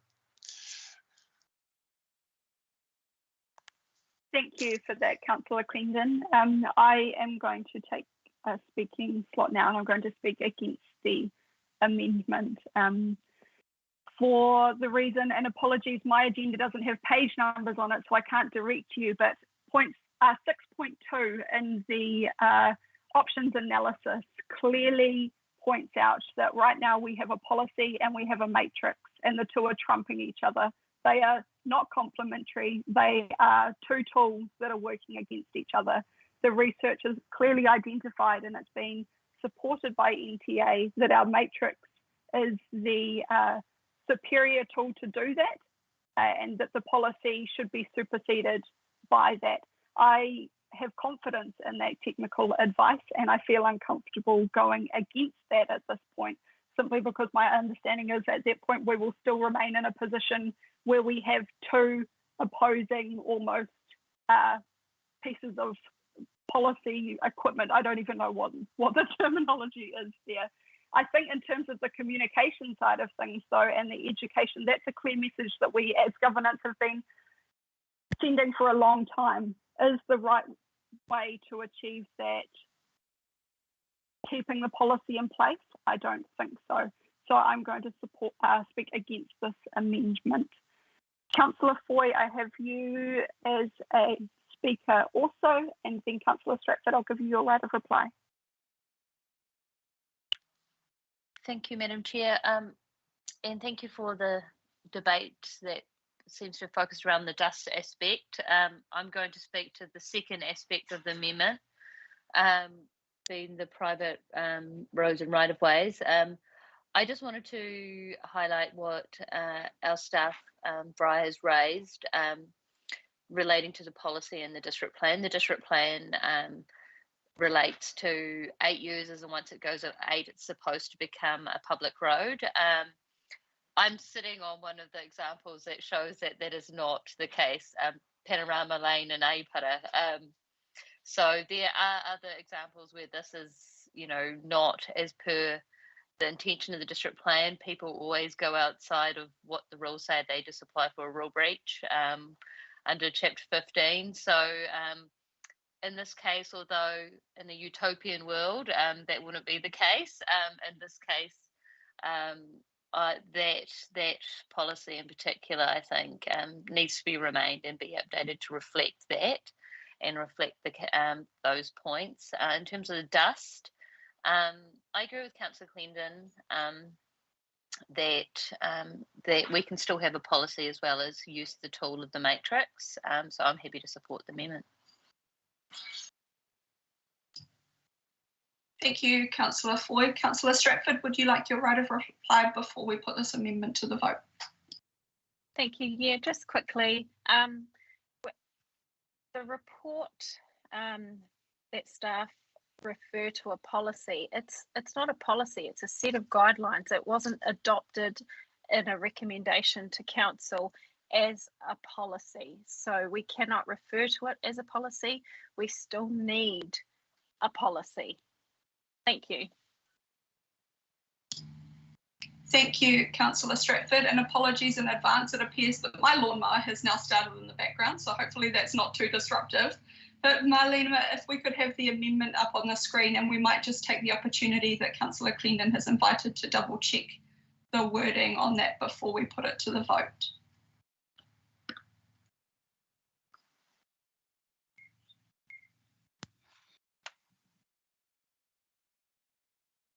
The amendments B and C are at the bottom here.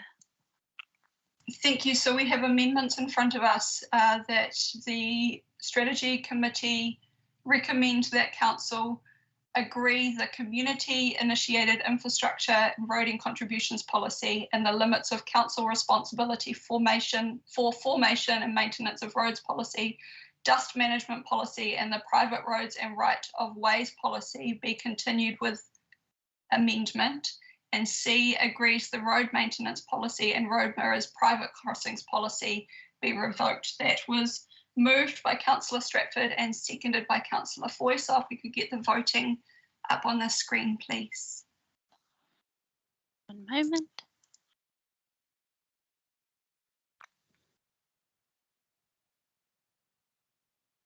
I am against. Councillor Clendon. Support. Mayor Carter. Against. Deputy Mayor Court. Against. Councillor Collard. Against. Councillor Foy. For. Councillor Stratford. Aye. Councillor Tepania.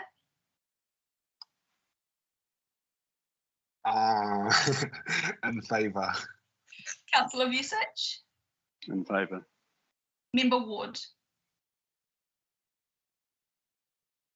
Sorry, that was against. Thank you. Apologies, I can't actually see the screen in front of me, so that is equal. Equal. Wow, good times. Can I get a little bit of clarification on what that means from here? That means you have to make a casting vote. Well, unfortunately, I'm going to make my casting vote against, which is the way I voted, so that is lost at this point. So that brings us back to the initial recommendation. Just open it on my screen. Can we have them in part, Madam Chair? Thank you, Councillor Vusic. That the Strategy and Policy Committee recommend that that Council A agree the road speed limits policy continue without amendment. So we're going to vote on A first. So if we could get the voting up on screen, that would be great. Thank you, Marlena.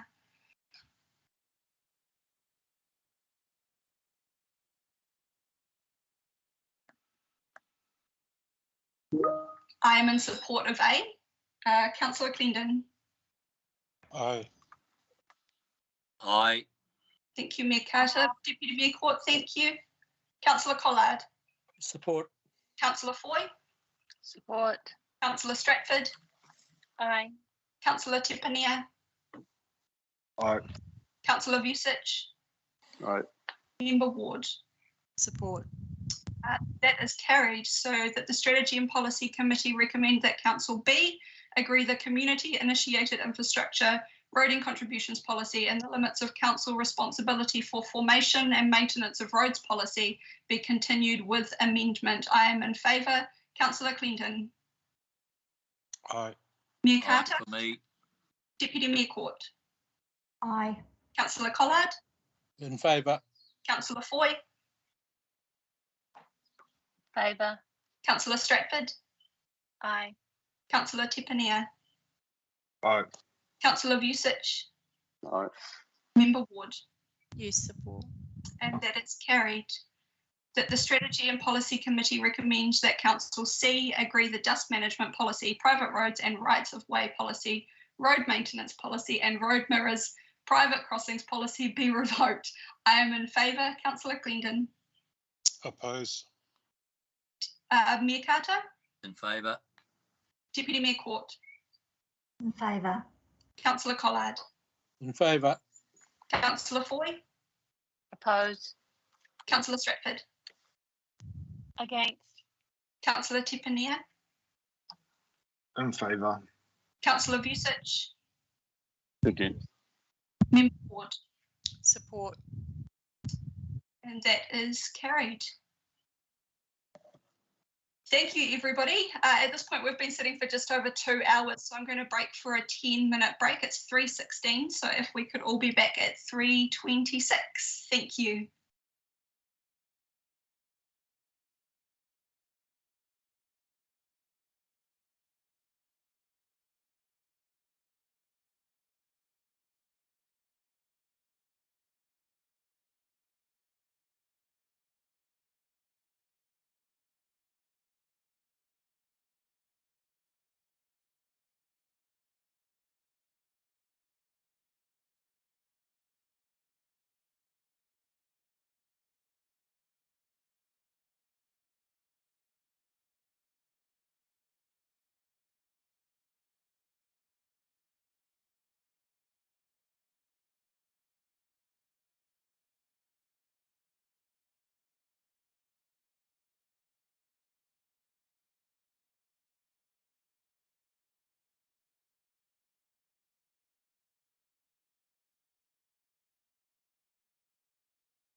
Thank you, everybody, and welcome back. We are now on item 5.3 of our agenda, naming policy proposal.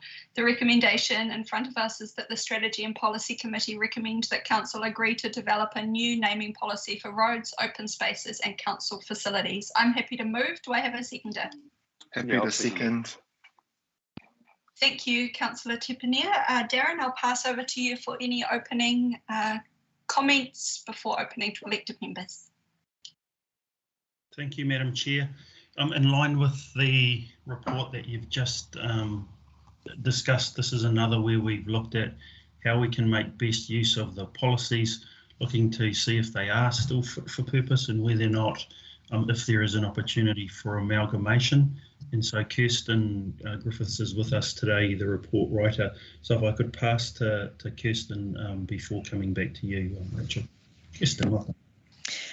Kia ora. Thank you, Darren. Thank you, Madam Chair. Yes, just to very briefly say that the review of the road naming and property numbering policy identified that there were some issues with the road naming policy to do with consultation with iwi on road names, and there was a real desire to improve that process and to promote and support the use of te reo Māori. And that review also identified that there are two other policies which include guidance for naming infrastructure, and so it makes sense as best practice to look at a wider naming policy, and that's what this proposal would like to embark on. Thank you, Kirsten. That's a great opening statement, and welcome to the Strategy and Policy Committee meeting. I would like to speak in favour of this, and then I'll pass to Councillor Tipinia. I also had one question. I thought that this was a great example of how we're working really hard to not only relay the policy foundations in our organisation, but also to really look for efficiencies where possible. And I really want to compliment on that in particular. On my time on the community board, I lived through numerous challenges with this policy, and more importantly, the way that the procedures around the policy were enacted and the challenges that that faced. So I really appreciate that feedback that's been taken on board as part of this review, and I'm looking forward to seeing what the outcome of the co-design process looks like. I really wanted to highlight the compliance schedule. I think you all know that I love a good compliance schedule, and it was filled in really, really well, especially acknowledging community boards as key stakeholders and also talking about that stakeholder process. So that just brings me to my question. I would just really appreciate a bit of an outline of how that engagement process, including especially how we'll engage with iwi and hapu and community boards, will look. If I could get an outline on that, that would be great. Thank you. Certainly, that's kia ora, and thank you for that. That is absolutely at the heart of developing this policy. And so at present, we've really just identified the issues through discussions with staff and looking at correspondence to do with this issue. And the very next step really is our early engagement with community board members. We'll have workshops with elected members, and also be intensely engaging with iwi and hapu representatives to help co-design what sort of consultation they would like to see and how we can make this process work well for everyone. So yes, that is our very next steps. Yeah. Thank you, Kirsten. Councillor Tipinia and then Councillor Vucic. Thank you, Chair Smith. I want to speak obviously in favour of this.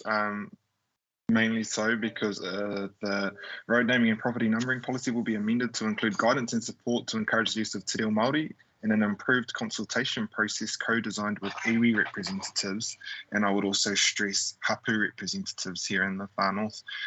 As the Te Ao Māori portfolio holder for this council and a language revitalisation mover and shaker for our area as well, I like to think of myself.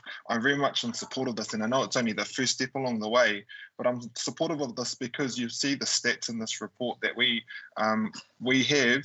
I looked it up. We're the second territorial authority in the country with the highest number of Māori language speakers, second only to Auckland with its 1.5 million residents, have slightly more than us. We have 10,000 speakers of Te Reo Māori in our country, so I'm very in our district, so I'm very much in favour of this. I know that the New Zealand Geographic Board will be coming to the Far North in 2023 to officiate all of our place names, so it's building into that space as well.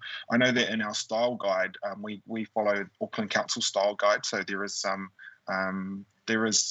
some guidelines there for us as a council in terms of Te Reo Māori, but I really would love to see this come through in a new naming policy. I just wanted to reference Te Kete Rukuruku from Auckland Council. They did an awesome strategy around bilingual names across their parks and reserves. I've done my own list of communities here in the Far North which have macronised names that are official and some not official, but that play into this. 56 of our communities do. And just a real life example of why I'm in favour of the development of this policy. At our last Kaikohe Hokianga Community Board meeting, we had a proposal to adopt to approve a street name for a new street, which is going to be situated on Tokarerea Monument Hill, a hugely significant site. And the consentee had chosen a Spanish name for that street. So being a Spanish speaker as well, I thought that perhaps they were a Spanish speaker while they'd chosen a Spanish name for that street, but they just liked the name. And I did ask council staff at that time whether or not we had any policies in place to feed into that or feed into the narrative of our district and the historic and cultural significance that it has. So I'd love to see all that come into here. Obviously, no, that's only the first step, so we'll see where it goes, but it's a step in the right direction. Kia ora. Thank you, Councillor Tepanea. Councillor Vucic, then Councillor Stratford, then Member Ward. Yes. Thanks, Madam Chair. Yes, I do support it, and would also just ask that, and I'm sure that will be the case, that the Community Board is involved when we go out and formulate that policy. Thank you. Thank you, Councillor Vucic. Councillor Stratford. You pretty much stole my words, but I did want to point out in the report it uses Te Ahu and Te Hononga as examples of council-owned facilities. I don't think they're owned by council, so that's probably not a good example. Thank you. Thank you, Councillor Stratford. Member Ward.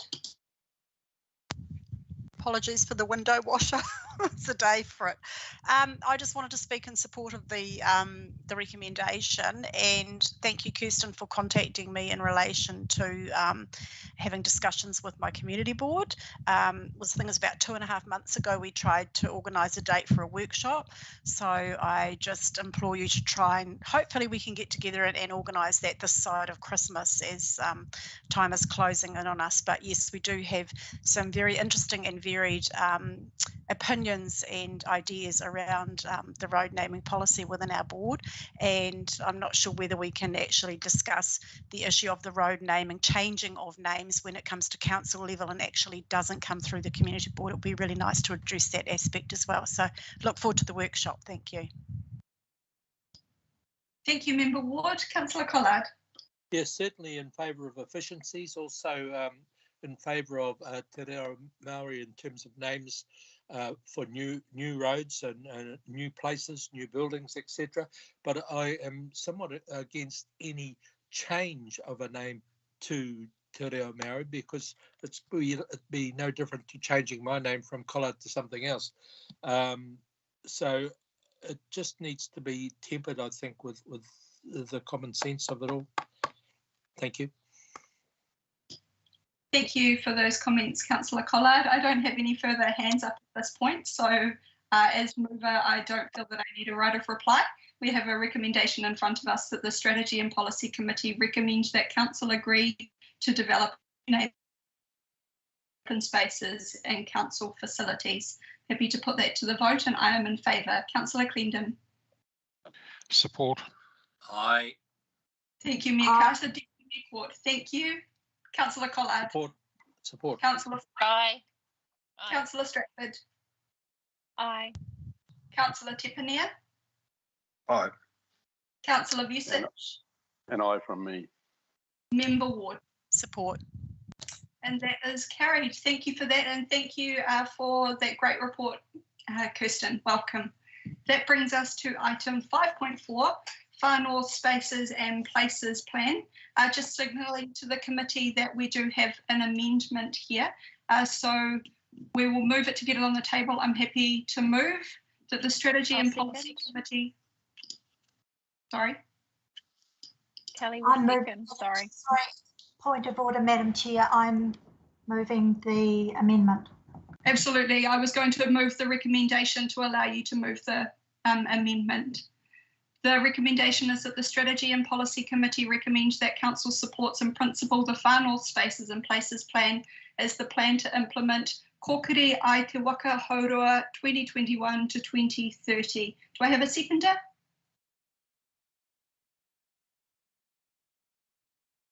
I'll second it. Thank you, Councillor Vucic. At this point, I noticed that we have some of our team from Sport Northland in the room. So, Darren, I will hand to you through you for any comments before I open the floor. Thank you. Thank you, Madam Chair.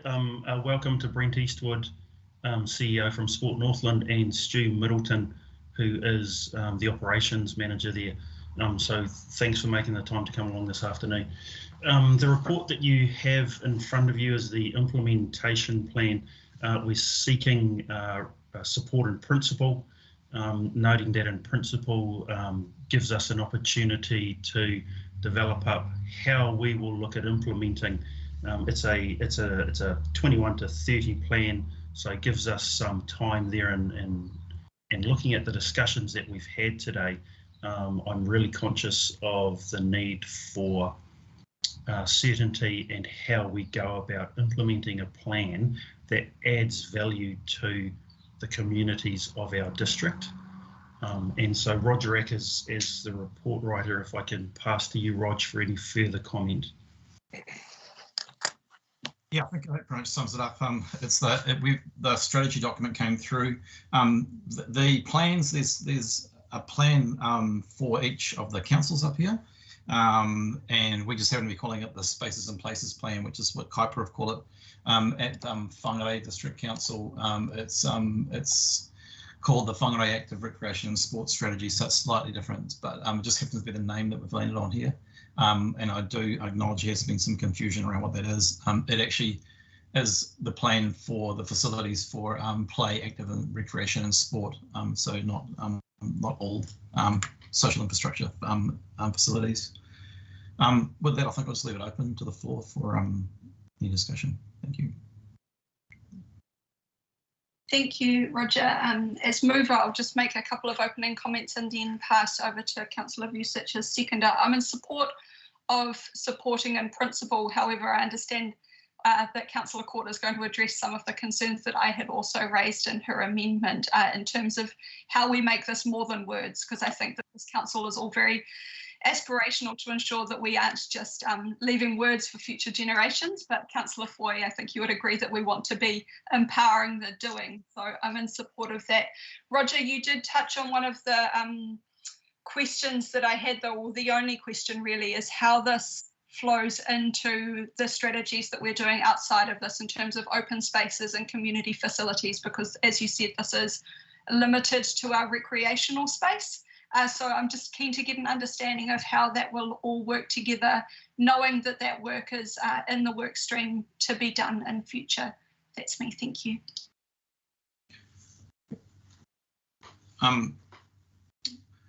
So for this piece of work was commissioned through Sport Northland as part of that strategy. It did touch on when it came back into the council on our wider placemaking discussions, and we are proposing that we do an open spaces strategy. Sorry, I just lost my train of thought there. And that would be part of it as well for the passive recreation and also providing for the wellbeing and green space that we're talking about in the towns. And I think probably touch on that. In fact, we will touch on that when we start down the path of the Kirikiri Waipapa structure plan review. Just echoing what Councillor Court said earlier, these things aren't linear. They happen It'd be wonderful if it was a linear world, that we had upper order strategies that inform lower level strategies and plans going out as they play out, but they just don't seem to pan out that way. So we're doing our best to make sure that they do inform each other, and we keep the communication up between those pieces of work. But we have identified an open spaces strategy. It's been on the wings for a while, and we are going to be in that placemaking space. But I will say that our sports facilities are key facilities to ensure that we are making good places, and we are having, addressing wellbeing, and sport is a central part of that wellbeing for our communities.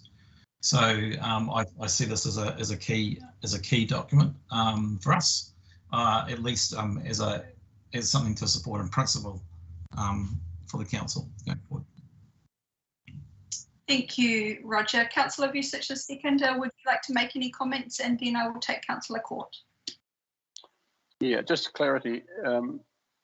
Are you foreshadowing, as Councillor Court foreshadowed, an amendment? Yes, she has. She has indicated she is putting an amendment up. Okay. Yeah.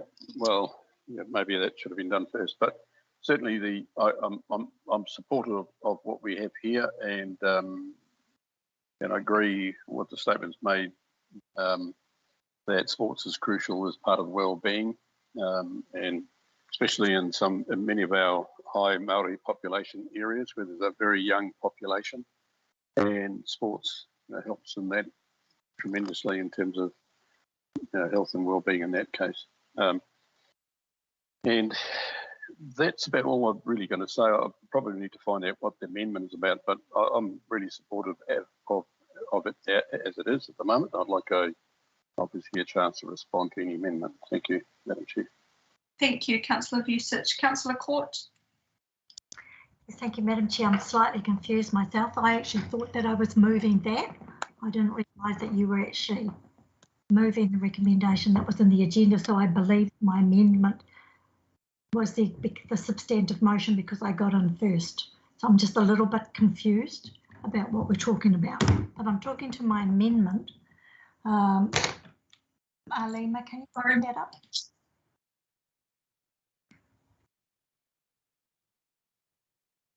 While she's doing that, I'm going to need a bigger tombstone because clearly sport's going to go right under dust. So when I read the report and I read the strategy, every single word, which shows you how passionate I am about that because I do tend to skim Confessions of the Soul. I emailed Rachel and Darren, and I said in advance of tomorrow's meeting that can I please signal that the resolution to support in principle Far North Spaces of Places plan to deliver is fine, but it leaves me with no deliverables. I note the statement on page 112 that there are financial implications and budgetary provisions that need to be addressed. So some clarity on next steps would be appreciated. And Darren came back, and I'm going to chuck him under the bus, so he might be helping me get in that stone quicker. That the staff had deliberately worded it that way to give them time to think this through. And I can appreciate from a staff perspective at the moment, we are under the pump like I have never experienced in my entire career in local government. But I want this to become time bound, and I want it to become deliverable. And so bearing in mind that we are really time bound, I think I've been quite generous with my amendment that an enablement plan be developed in support of the 2022 annual plan. And in support of that, I direct everyone's attention to page 139, where the statement's really hard to read because when you blow it up, it becomes quite fuzzy. But it says assignment, accountability and responsibility for sport, active recreation and play within the Far North District Council and resourcing appropriately. These resources should have a focus on planning and relationship management to assist supporting organisation and the local community to work more effectively with Far North District Council to provide appropriate facilities. And then on page 141, It says review council's policies and procedures to consider ways council can best support locally led initiatives.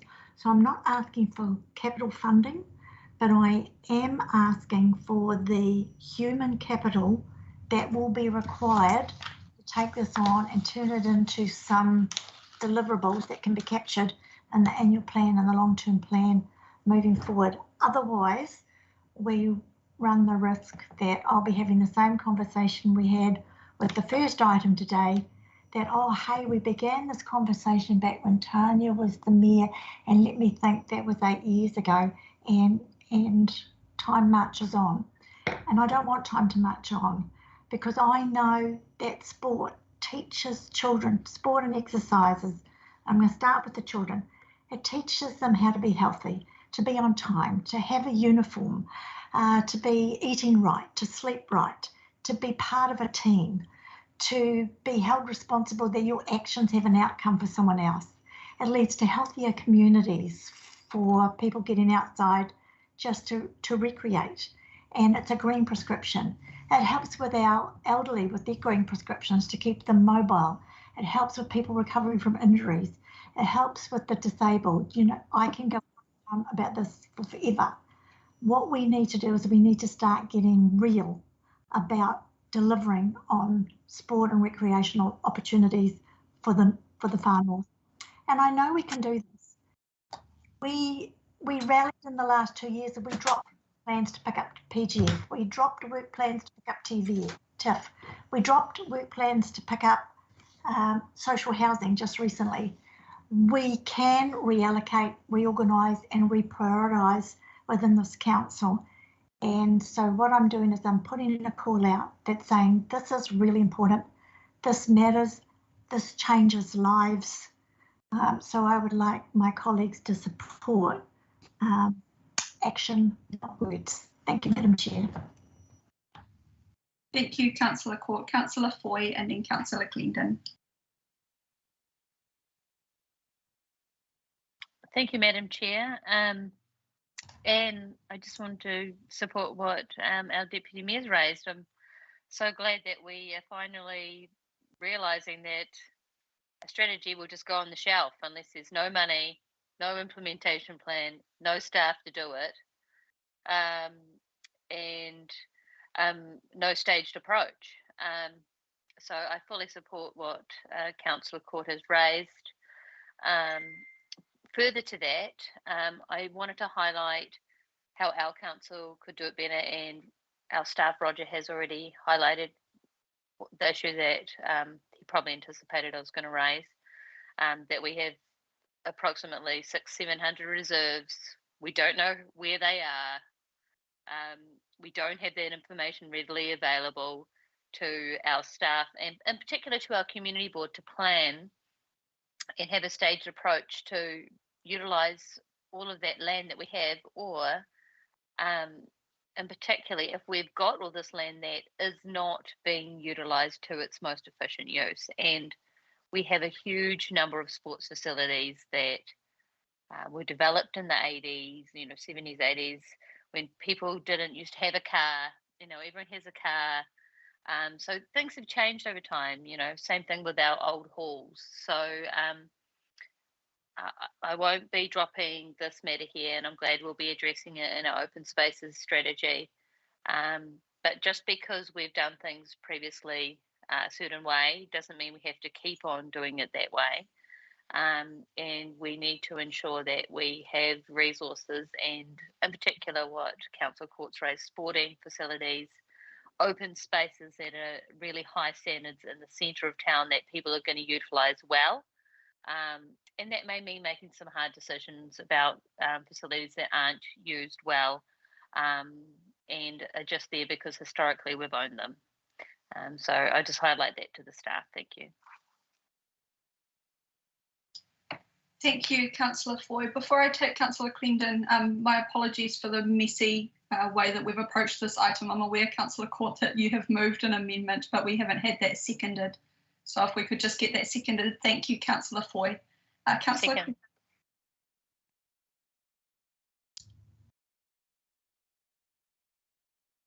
Sorry, was that me? Could we have the amendment up again, please? Because maybe I'm the thick one in the crew, but I don't actually know what it means. What exactly is an enablement plan? And how would that plan support an annual plan? Are we talking about an implementation plan for the policy, or endeavouring to get some funding commitment in the annual plan 22-23? I don't know what that means. Councillor Court, would you like to respond to Councillor Clendon's question? Thank you, Madam Chair. An implementation plan is a significant beast. When you've read the strategy and it's identified a significant number of deliverables that come from significant capital, we're not going to be in a position to be in that space by the annual plan next year, and it would put the staff under untenable pressure, in my opinion. So what I'm looking for was an enablement plan, which says that's the strategy, that's all the deliverables in there. What's the first step on that journey? And the first step on that journey is assigning accountability and responsibility as identified on page 139. And that's human resources. And right now we don't have that. So what I'm hoping is that by supporting this amendment, at next year's annual plan, we're telling the Chief Executive we want the staff resource capacity in this organisation to pick this plan up and start to develop the implementation plan. We couldn't do it any sooner than that. That would be unrealistic, but that's the intention. Hope that makes sense. Well, I do wonder if it might be worth expanding your amendment to make it more clear, because in all, with the best will in the world, you know, if we pass this in its current form and hand it to people, will they understand that is your intention, assuming they haven't been on this meeting or haven't heard that explanation? Because to me, it's not clear anyway. Thank you, Councillor Clendon. Perhaps Darren, if there is anything that you would like to add from a technical point of view in terms of how this might be supported by officers, or any advice to make it clearer if necessary, that would be great. Thank you. Sure, thank you, Madam Chair. Thanks, Councillor Clendon. I think you've raised some really good points there. But perhaps coming back to Councillor Court's explanation, if we were to expand on the amendment and add some of that in there, in that you are wanting this resource so that we actually can realise the implementation plan rather than it sitting on a shelf gathering dust.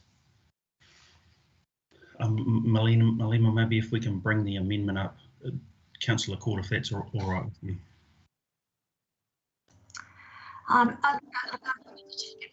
would have thought an enablement plan was self-explanatory. This is a tool to enable the delivery of the strategy. But if we need to tinker with the words, I'm happy to accept that, Madam Chair. Perhaps I could help, Madam Chair. Absolutely, Sean or Darren, if there is any suggestion on wording, that would be much appreciated. And then I'll take Councillor Stratford. I don't want to speak for or against amendment. That's the business of elected members. But I would just say that it's good to have Brent Eastwood in the room, and he and I have met a couple of times on this strategy. Can I just draw the comparison between this strategy and FN 2100?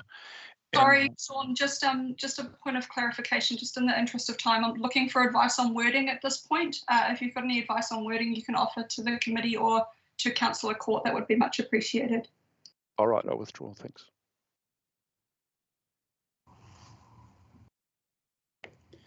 Thanks, Sean. Madam Chair, maybe if we were to expand that an enablement plan be developed in support of the 2022 annual plan to ensure the allocation of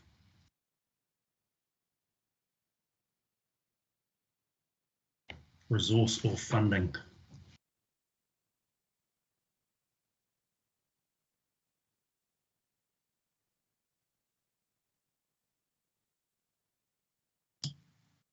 Councillor Court and Councillor Foy, as mover and seconder, are you happy with that wording? May I speak now? Now I am concerned. Do you mind? Madam Chair? Madam Chair, I just want to be really clear that at this point in time, I'm only seeking the, let me get my reading right. I've lost my page. The assignment of accountability and responsibility. So this is staff resourcing only. This is nothing, this is a staff resource to be able to pick this up and own it and start to develop the implementation plan. Anything else would be too onerous an ask on the organisation right now. And it needs to be, I need to be really clear about that.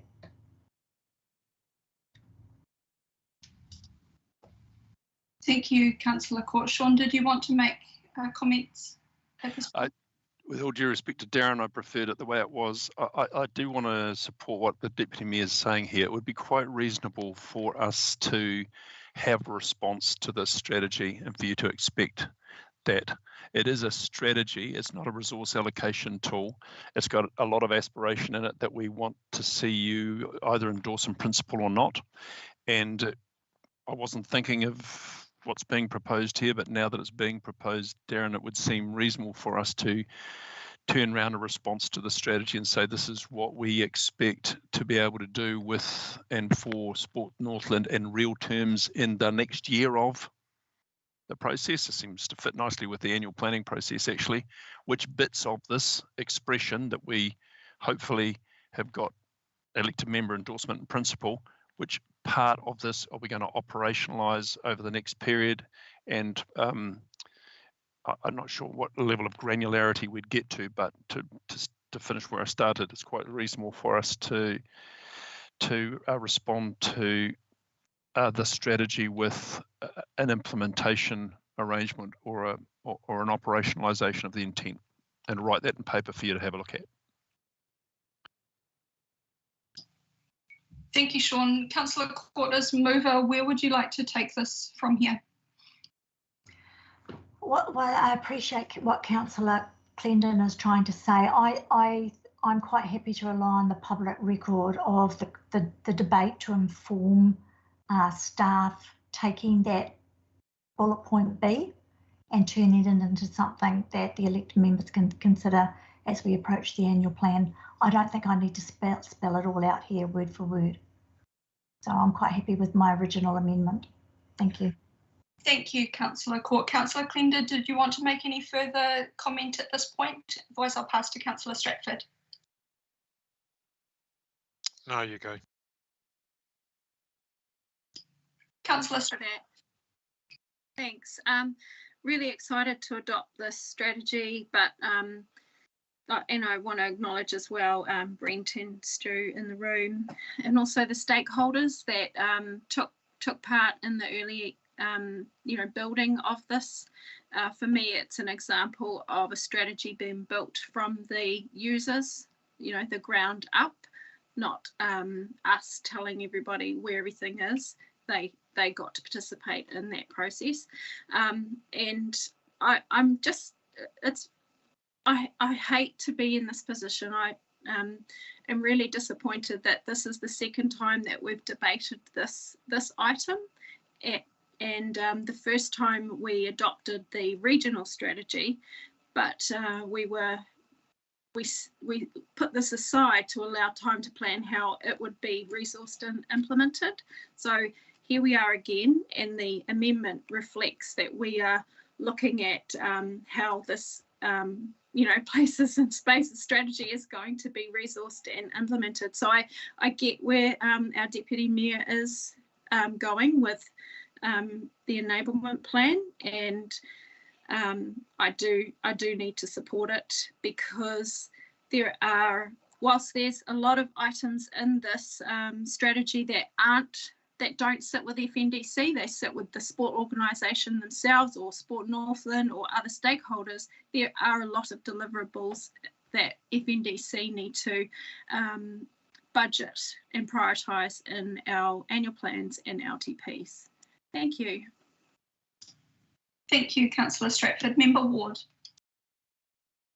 Yes, thank you, Madam Chair. I just wanted to speak in support of the strategy in principle and just highlight the importance of the community board at with small bites of the implementation stage. We've got our strategic plans. We're working on all our reserves. Our communities are excited and empowered.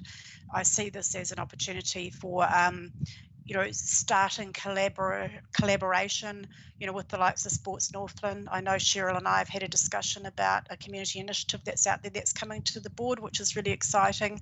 And, our communities that don't have the big flash playgrounds and the big flash sports fields, are really grasping at these things, the opportunity to have a basketball hoop or something in their neighbourhood. This is about the hood. This is about Flaxroot stuff. And I think if we don't get behind and support the strategy with or without the amendment, leave it to the people to implement it. We can do it. It's exciting. Thank you. Thank you for that, Belinda. At this point, Aisha has indicated that she's just got a bit of technical support that she might like to offer.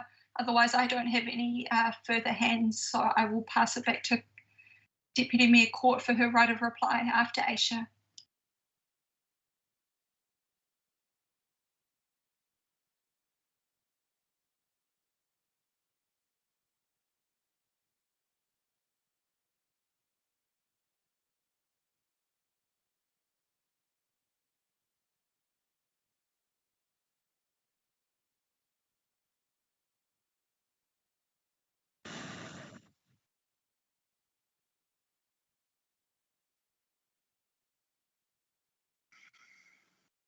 Thank you, Madam Chair, and thank you, Aisha, for your helpful comments. I'm really mindful when I read the strategy that it is extremely ambitious, and as Councillor Stratford has pointed out, there's some things we can do because they're our purview. There's some things that Sport Northland need to do. There's some things we need to do as a region. There's some things that the community board can pick up, and there's some things that the community as individuals can pick up. There's an awful lot in there. It's ambitious, audacious, and I loved it. But I don't want to just move a resolution that says, give me an enablement plan that can deliver on that, because that's not realistic. So what I want to do is baby bites. And if we have baby bites, I think we'll have more chance of success, which is why I'm looking at the first instance, the human capital to pick that up, own it, and then start to prioritise things through the annual plan, or liaise with community groups, or talk to Sport Northland, or talk to Northland Regional Council, or talk to the single person in the street about how we can start to deliver this in stages all the way through. So I'm really happy with the resolution, leaving it. I know it's a little vague for some, but I do think the staff need time to sit down and absorb it all and digest it, and then start to come back to us with how they can deliver on it. It's not my job to tell them how to do that today. Thank you, Madam Chair. Thank you, Deputy Mayor Court. Sean, I noticed that you have your hand up, so if you wanted to offer any final technical advice, it would be appreciated. Otherwise, I'm going to put this amendment to the vote. Thank you. I'm just really grateful for that perspective from the Deputy Mayor. This is extremely ambitious. Brent and I have talked about that. We would need 6 staff full-time to do all of the actionables that are in the pages and pages and pages of FNDC actionables in this. But when we go through, Darren and I, and look at it, there isn't a dumb idea in it. So we're looking for your approval in principle so we can get down to, what is actually possible, and working really closely with Sport Northland in a better relationship than we've ever had before. And I think Ann Court has actually enunciated the invite that we're looking to accept here in the amendment better than I have.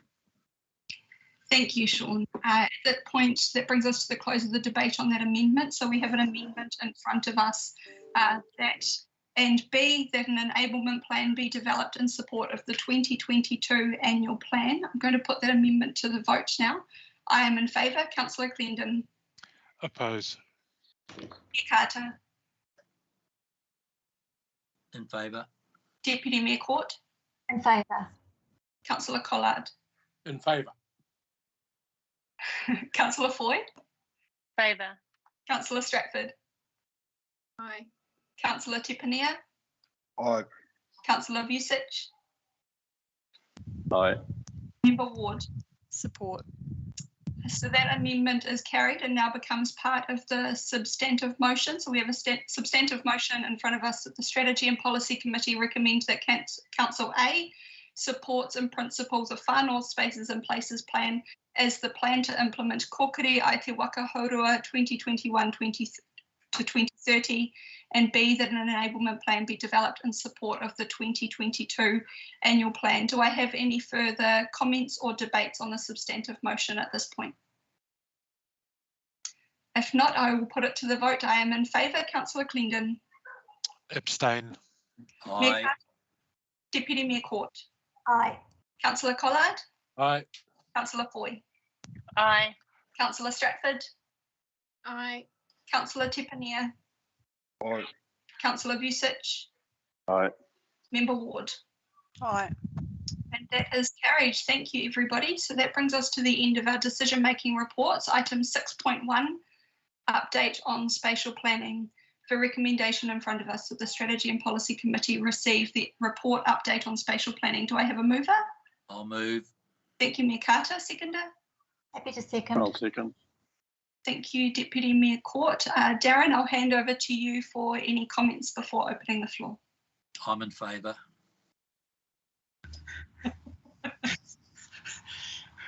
I think enough has been said. Thank you, Your Worship.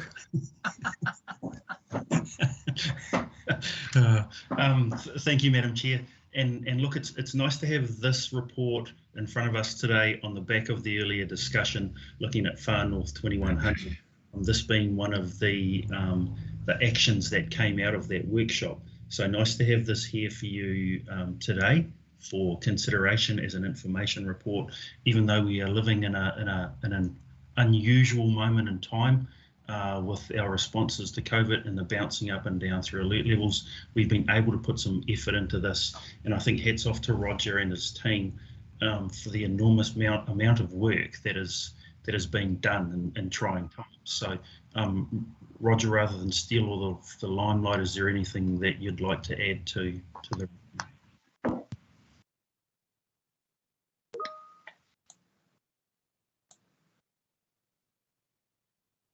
You're on mute, Roger. I didn't think I'd ever do that.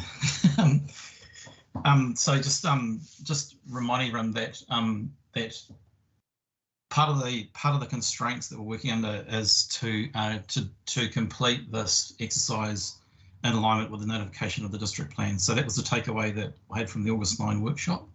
So as you know, we've engaged Bree Anderson and I, Vishal Chandra, are working away as one of our internal staff members on this project.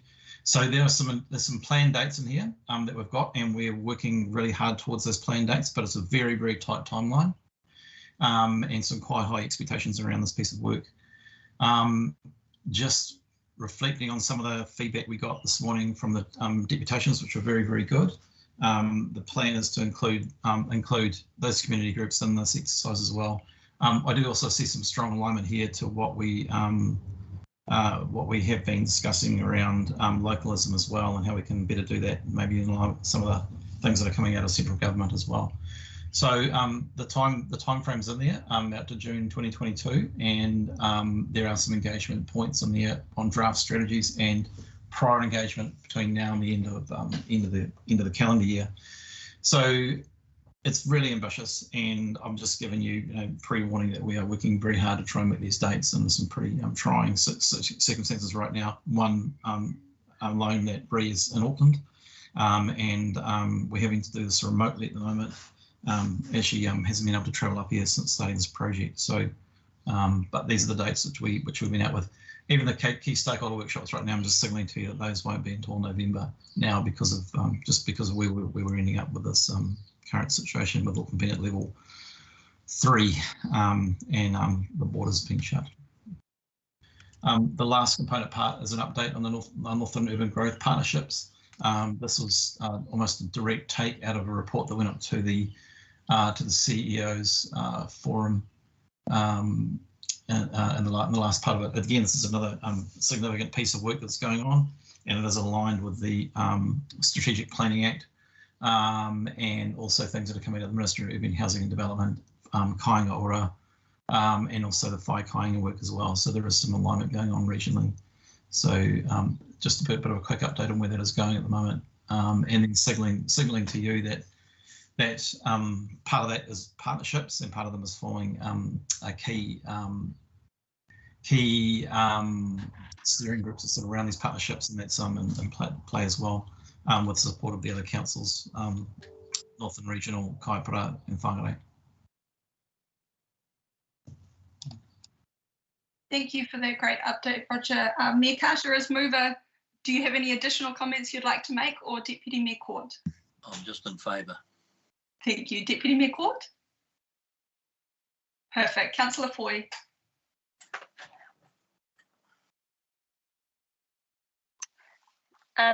Thanks for this update report, and really great that we've got those deputations today. There's, a few people that are doers, and you can hear the drop store in the back. I might be one of those doers.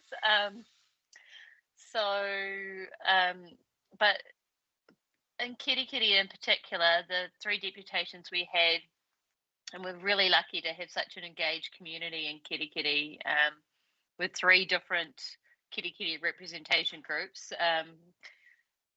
sort of all aligning, but really intelligent community advocates. One of the matters raised was about one of the key sites for spatial planning. I just haven't really been updated as an elected member if any private plan changes have been lodged in relation to, in particular, the one key site that was indicated to elected members to be rezoned, and that would have a key influence in terms of spatial planning for transport and infrastructure planning and infill housing. That was my first question. And because it seems to have gone quiet, and that seems to be quite timely. And secondly, if those key groups, if they could be engaged digitally, because they did it today, between now and that consultation, because we know that they represent quite a large area of the Kirikiri community.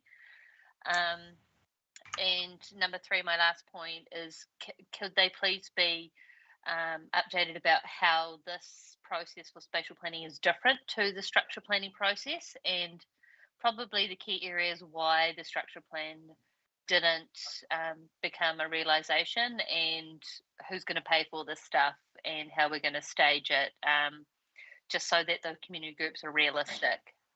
That's my 3 things.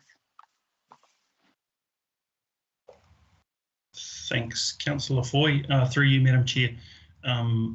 We have had discussions with those developers. At this stage, there is no plan for a private plan change, and the discussions are continuing. Of course, we'll be engaging with those groups that we heard from this morning, earlier today. And I think it's really important to recognise, as you've highlighted, Felicity, the level of engagement in the community and the desire to want to participate. So that's really pleasing from our point of view. And so rather than us having to go out and find these community groups, they're already there and wanting to participate. So we're really pleased about that. So I hope that answers your question, and we will be moving on this at pace, as Roger has alluded to. Thank you, Darren. Councillor Clendon. Yeah, thank you. Yes, of course, I'm very happy to receive the document. I just want to make a point, I guess, for the record, that the review, we're told, will be guided by the NPS and based on requirements of an SDS. And that's sensible, there's a framework there. But I think it's important to note that this is not a future development strategy as per the policy statement. If indeed we were to identify it as such, then we'd be constrained by a whole lot of requirements. Tier 1 and 2 councils are obliged to do FDS, if we chose to nominate this as a future development strategy, we would then be captured by the provisions of that NPS. And I think it's important that we don't. We haven't, as a council, determined whether or not we want to identify ourselves as a tier 3, which for us is an option. And given what Reece told us, it'll remain an option for quite a long time before you hit that 10,000 population mark. So as I say, just for the record, I'm happy to support receive the document, but just to be crystal clear that this is not an FDS as identified in the NPS. Thanks, Councillor Clendon, through you, Madam Chair. And look, really good points, and thank you for reinforcing the thought of the staff. We're using those frameworks because they are recognised frameworks, but of course, yes, if you apply those in the fullness of the legislative space. I don't have any more hands up. I just had a couple of questions that I would be keen to get some clarity on, especially following this morning. So a couple of points. We know that there's a really high level of community interest for development of CBD master plans for both Kirikiri and for Waipapa. At the blessing of the Waipapa roundabout that I was blessed to attend on behalf of Councillor Court, there was a really good conversation at that point talking about the need to get ahead of that and start looking at what Waipapa will look like, which is why our timing of this is so great in terms of tying Waipapa and Kirikiri together. A couple of points that I picked up on earlier today, a call for sound urban design for the Kirikiri Main Street and a people first place.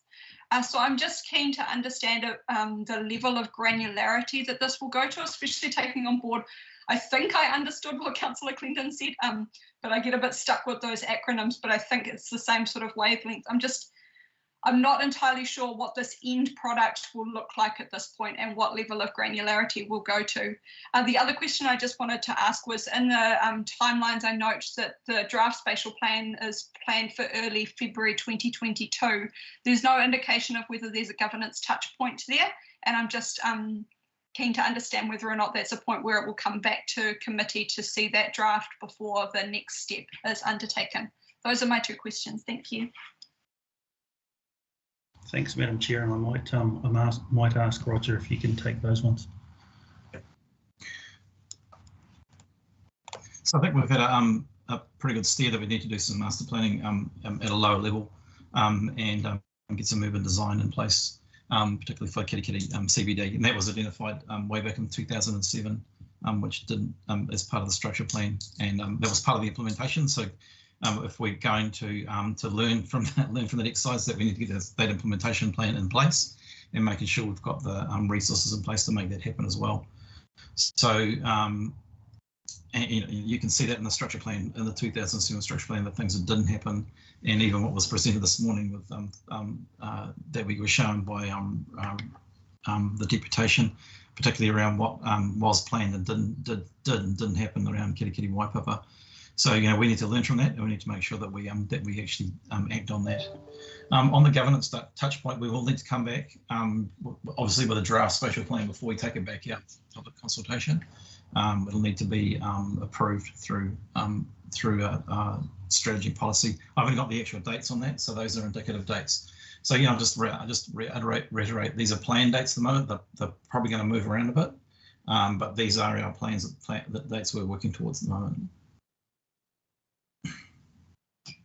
That's excellent. Thank you, Roger. So I don't have any further hands up. We have a recommendation in front of us that the Strategy and Policy Committee receive the report update on spatial planning, moved by His Worship, seconded by Deputy Mayor Court. I am in favour. Councillor Clendon. Aye. Mayor Carter. Aye. Deputy Mayor Court. David. Aye. Aye. Councillor Stratford. Councillor Tepania. Aye. Councillor Vincent. Member Ward. Aye. I think there were all ayes in there, so we're going to carry that one. Thank you, everybody. Item 6.2. We're on the downhill stretch now. I'm happy to move. Councillor Tepania, seconded by Councillor Vucic. Darren, the floor is yours. Thank you, Madam Chair. I appreciate it's been a long day. Rather than try and introduce this to the level that it needs. I'm happy to pass to Bill Lee, who's been heavily involved in this project for several years now. So Bill, no matter mai, if I could pass to you. Kia ora koutou. I've got my sound on this time. It's probably the first time I haven't been caught out.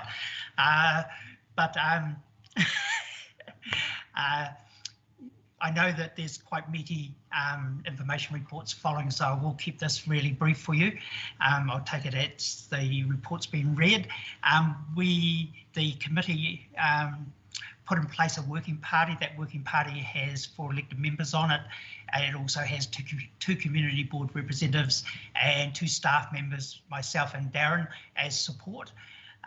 They've had several meetings and much discussion, and part of that discussion was looking at the integration of what was happening all through Kaikohe at this present time, along with what the effect a build would have on Main Street, and which was something that Council had asked in a previous resolution to ensure that Main Street was taken into account, and to look at what a site for the stage 1 build of the library will be. So we have commissioned some work, and that work will come back to the committee on the 3rd of November. We're hopeful that, I'm hopeful because it is not my decision, that the working party will be in a position to make a recommendation to this committee for the 29th of November, and that the committee will then make a recommendation to Council on the 16th of December. That will allow us to start work in the first half of the new year when we get back in February.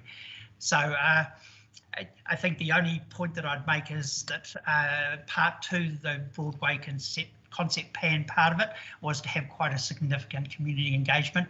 That was supposed to happen today, but level 3 has interfered with that. But with level 2 coming back, ARCO are hopeful that they will have enough engagement to inform that part of the plan. It may still be some work in progress, but we'll see how that goes at the meeting on the 3rd of November with the working party. Thank you. Thank you, Bill. Great update. Councillor Tipinia and then Councillor Vusic, if you've got any comments you'd like to add. Kia ora. Thank you, Chair Smith. This is honestly probably one of my most exciting parts of being a councillor is being on this working group.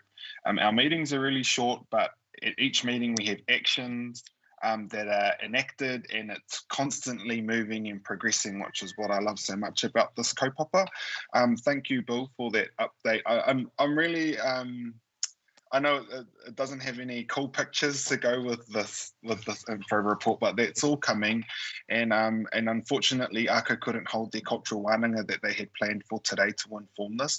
A lot of the time when we make decisions at council, we then turn back around to staff and say, actually we want a feasibility study, or we want a report to look at this, to look at that, to help us inform our decision making.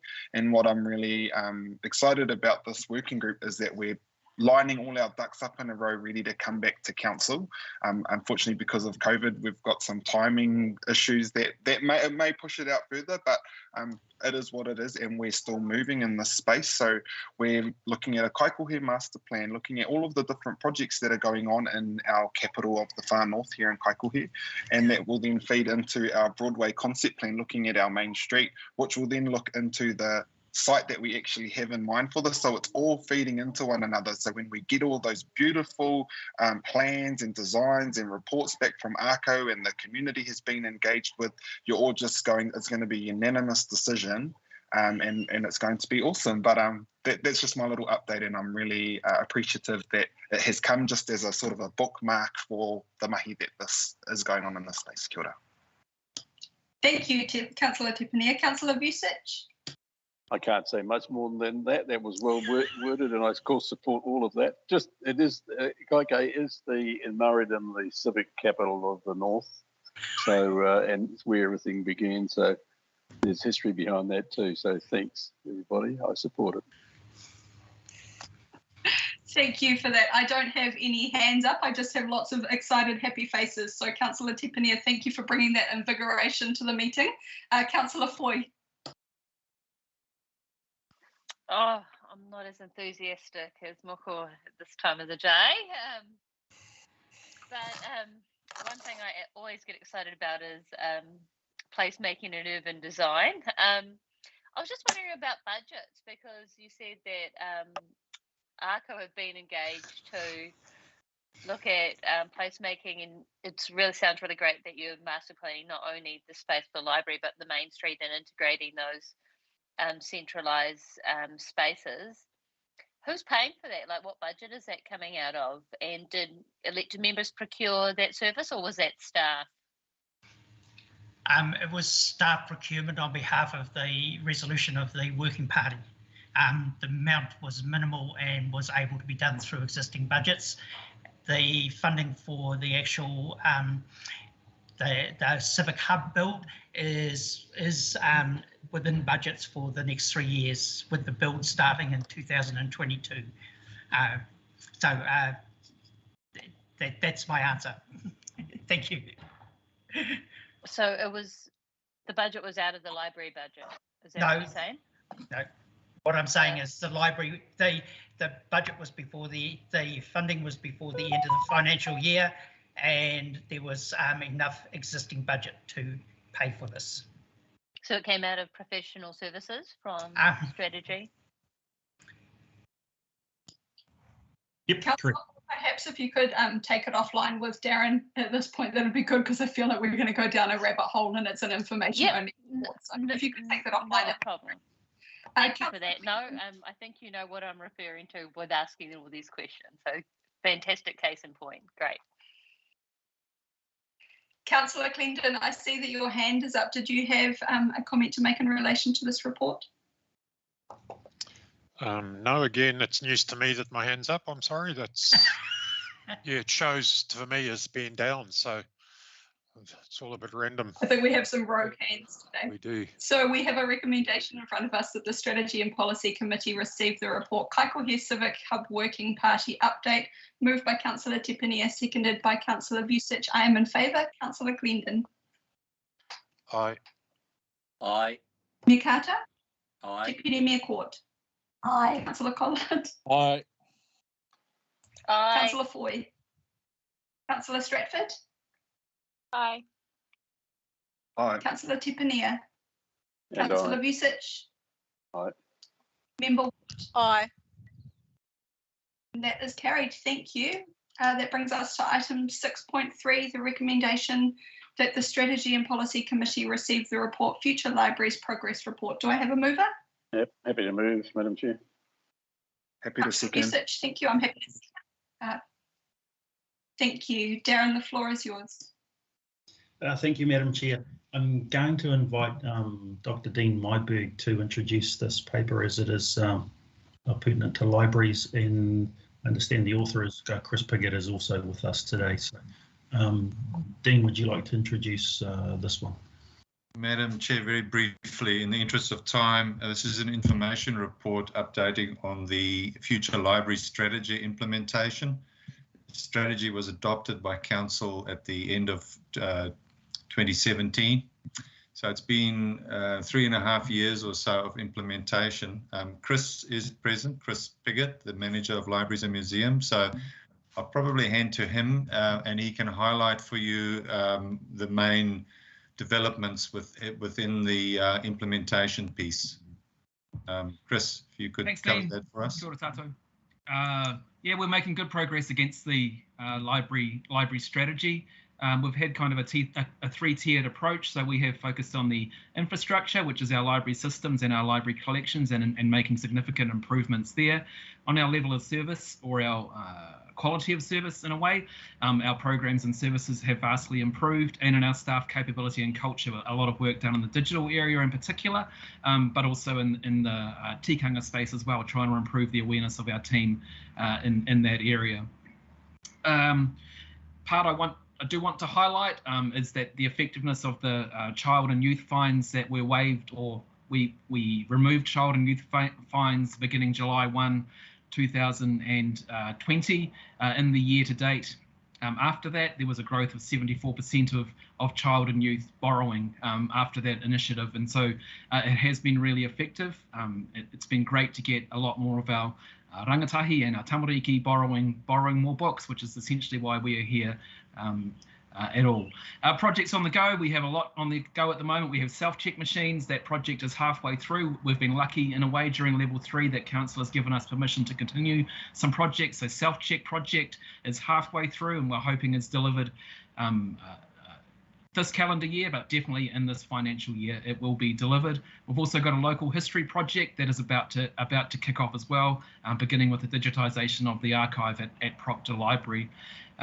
We have completed the collections outsourcing project, so all our collections are provided from a vendor and they come shelf ready for us. Really, that's it from me. Are there any questions or comments from the field? Thank you, Chris. I'm not seeing any hands at the moment. I just had one question. Oh, now I'm seeing lots of hands, so I take it back. I had one question. I note the adoption date of the strategy is 2017, and I'd just be keen to understand when a recommended review point might be for the strategies, just so that we can consider that for future work programs. And I don't have an answer actually, and we'll take a steer from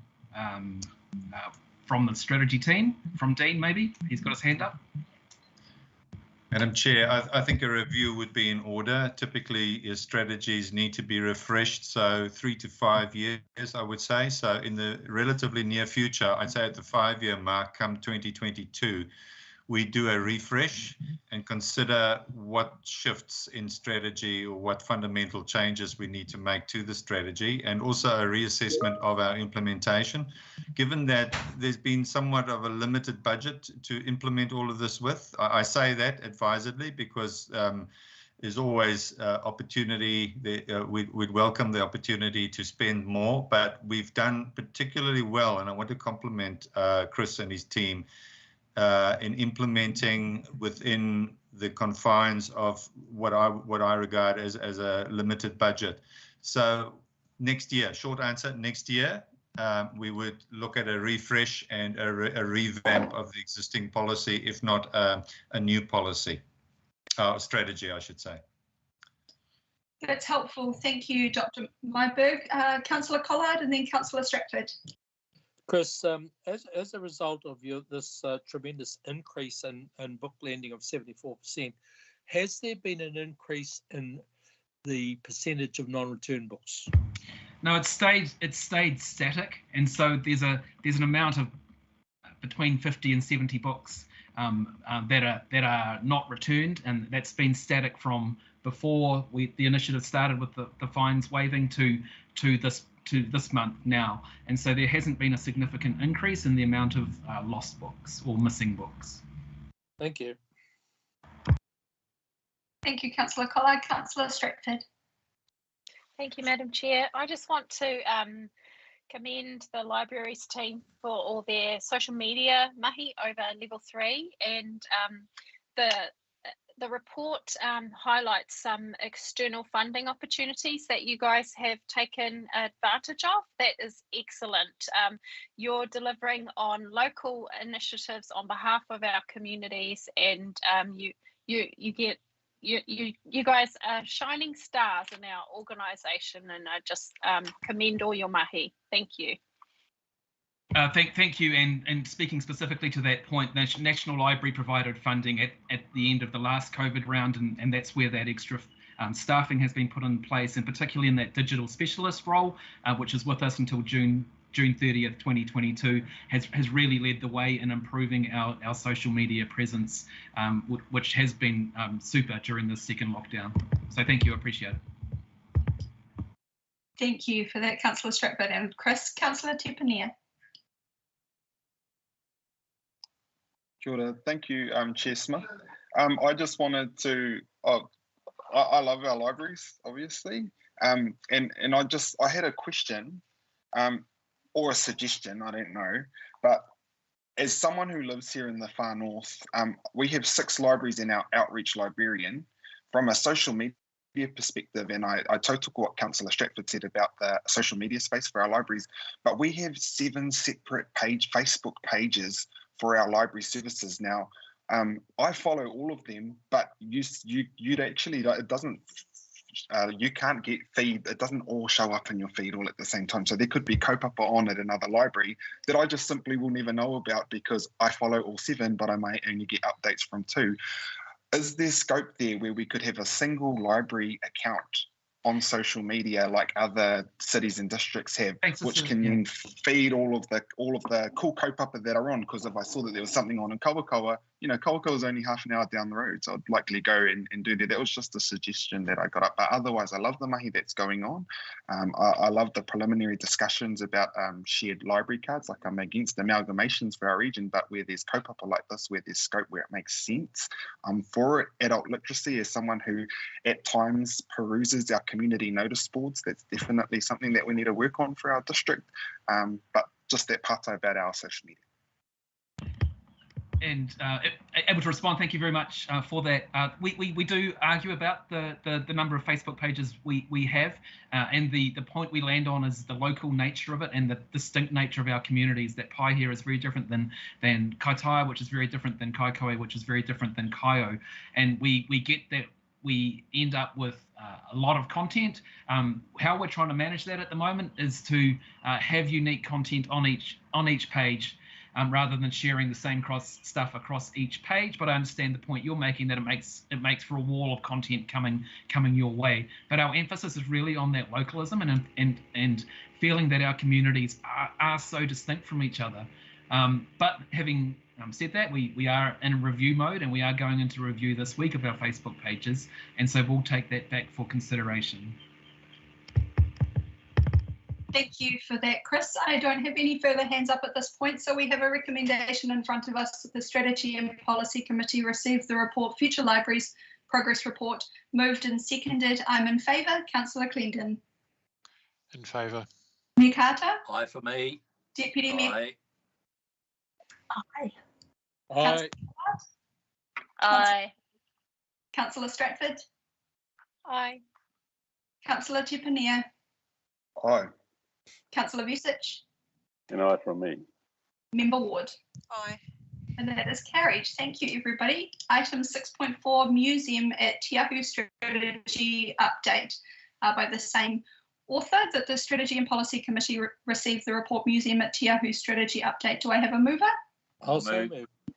Councillor Collard, Councillor Vucic. Thank you for that. Darren, either to you or to Dean for any comments. Very briefly, Madam Chair. Again, Chris will talk to the detail of the report or answer any questions. This was a strategy developed internally. We had some consultation and advice with our colleagues in Darren's group, but externally developed with the Regional Museum Trust. And we've enjoyed a good working relationship with that trust for many years. And this strategy is looking at the future of the museum and better positioning that museum in the community up north and making it part of the Far North jewels to show off to visitors and also to local communities who have an interest in the research aspects and delving into the history of the Far North. So I'll hand to Chris at this point, who can elaborate on any aspects of the report or answer questions that you may have. Thank you. Thanks, Dean. This is a much newer report. It only went live in January of this year, and as Dean said, it was a partnership strategy, external with the Museum Trust. It is also trickier than the library strategy, in that there isn't funding that's alongside of the strategy to support its implementation. We do manage that using or working with the trust as a mechanism to go out externally for money to support things like the current digitisation project that is happening, and where there's some amazing work happening on that pathway to making the museum collection available online.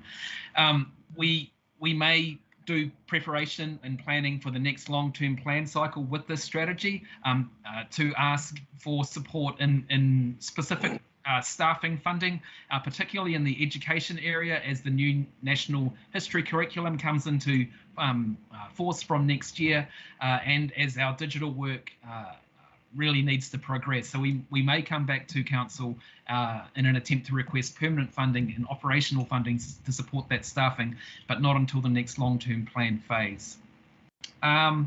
The initial focus areas have been a governance review, which is underway at the moment with the trust and with an external museum professionals doing a governance review, and in the digitisation project that is currently underway. They are the highlights of that strategy, but open now to any question or comment. Thank you, Chris. I note Councillor Collard is shaking his head. Councillor Vucic. Just congratulations, Chris, to the team. I really enjoyed that report. It's so well laid out and clear, and yeah, I appreciate that. Thank you. Thank you. Appreciate it. Thank you, Councillor Vucic. I don't see any further hands. I'd like to echo Councillor Vucic's point. It's great to see such a substantial document with a really clear direction, but easy to read as well. It was in plain English, which I really appreciated. I would like to invite the committee that perhaps would like to turn our minds to meeting with some representatives of the Trust. I know that thanks to Councillor Foy's advocacy, we will be meeting in the Te Hiku ward at some point in the near future, and we might like to take the opportunity to also meet with the Trust and build that relationship. I'd love to see through the museum myself, to be honest, and to just experience that. So perhaps with the committee's agreement, I could work on that with Democracy Services for in the future. Otherwise, there are no further hands. Chris, thank you for your time and your energy into this report. We have a recommendation in front of us, and I'm happy to put it to the vote at this point. So I am in favour of receiving the report. Councillor Clendon. Aye. Aye from me. Deputy Mayor Court. Aye from me. Councillor Collard. Aye from me. Councillor Stratford. Aye. Councillor Tepania. Aye. Councillor Vucic. Aye. And Member Ward. Aye.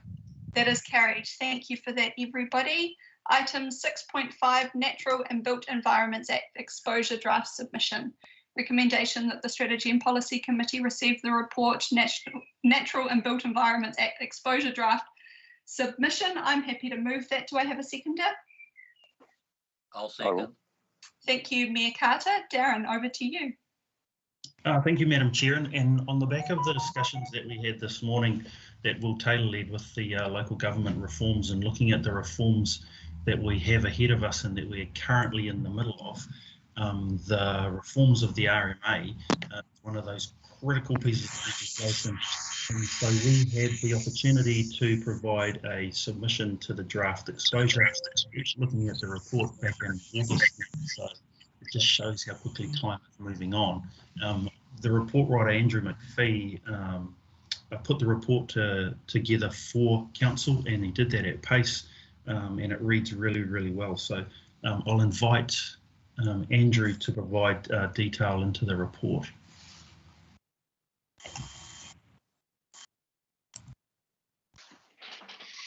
Thank you, Darren, and through you, Madam Chair. It's been a long afternoon, so I won't keep you too long. It's a nice summary that Darren has just relayed. So, yes, the central government is in the process of reforming resource management legislation in New Zealand.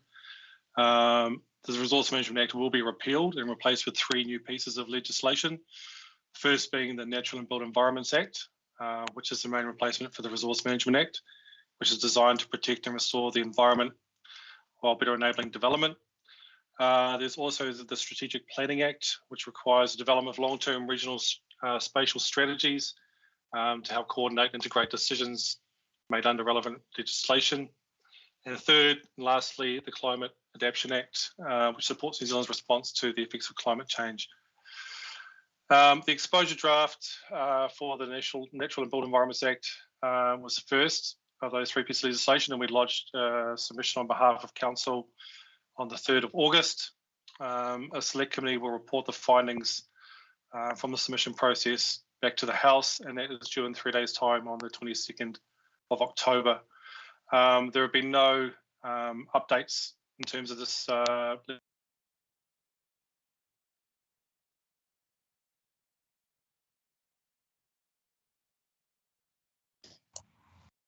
Sorry, is that my connectivity or Andrew's? I think it's Andrew's, Madam Chair. Andrews. Andrews. I'm happy to take any questions if I'm back. Thank you, Andrew. Do I have any questions, Councillor Foy? Of course, I have a question about planning. Thank you, Andrew. I'm just wondering about our new district plan update that we're spending all this time and effort on, and all of our, we know that the spatial planning will be used, but I guess as our planning staff, and given the significant change that's going to happen, in the timeframes that you think that appeals might take to our district plan, what do you think? How long do you think our new district plan will be actually operative for before this new legislation takes over and just replaces all of our hard work? Through you, Madam Chair, that's a very good question, Councillor Foy, and if I had a crystal ball, I'd love to give you the answer. However, we have discussed this at length, and now there's a chance to really represent localism, because it would appear these pieces of legislation, so it may be the last time that we get to have a local or some local input into land use and subdivision planning.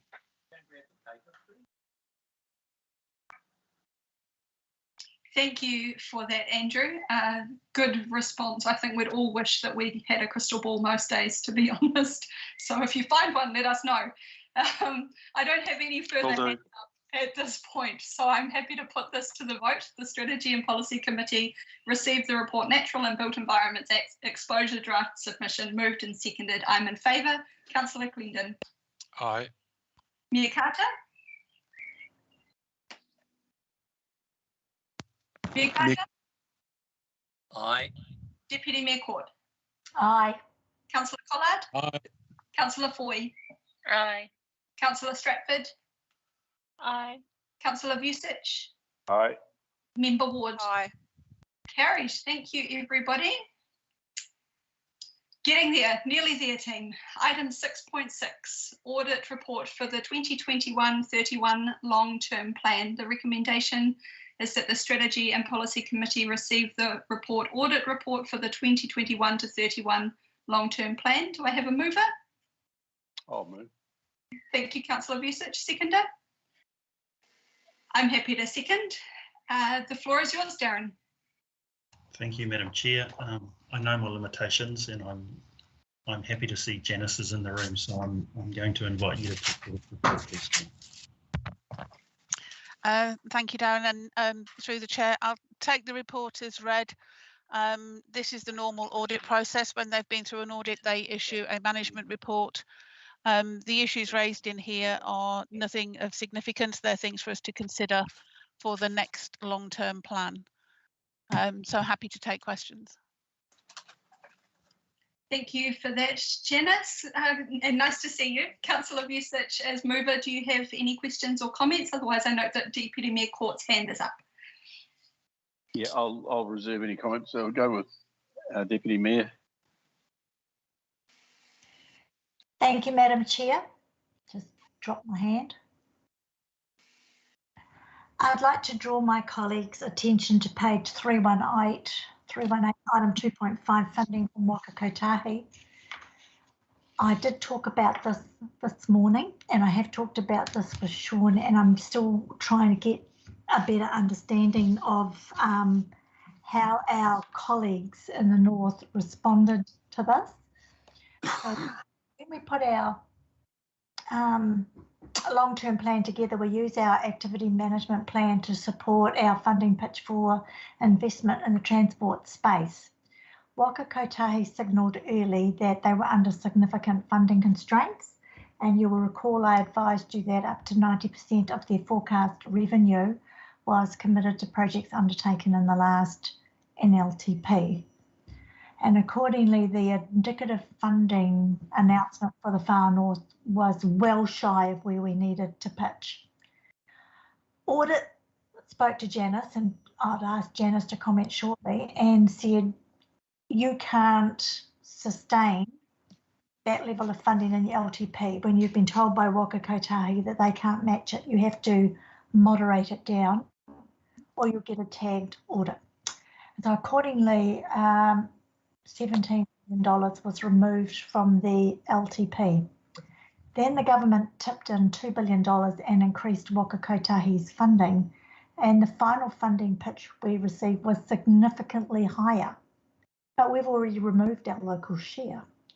So we've got a paper coming to council in November that will talk about the 3 options that the NTA have identified to address that.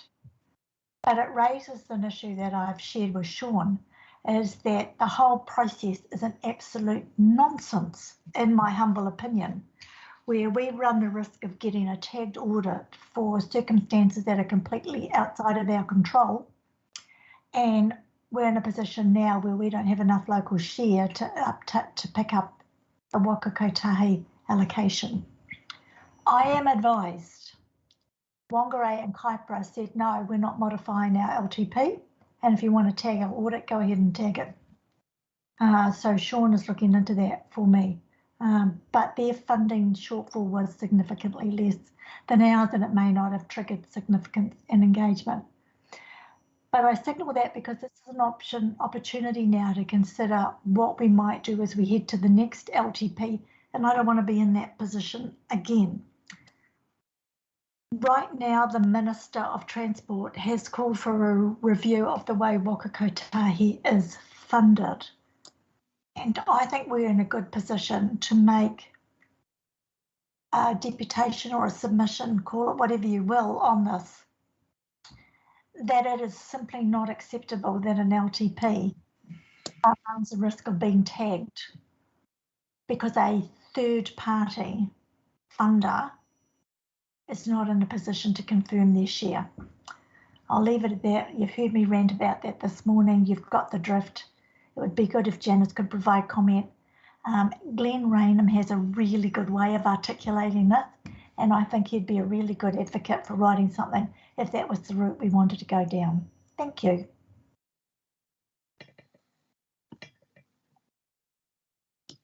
Thank you, Deputy Mayor Court. Janice, is there anything that you'd like to add to that?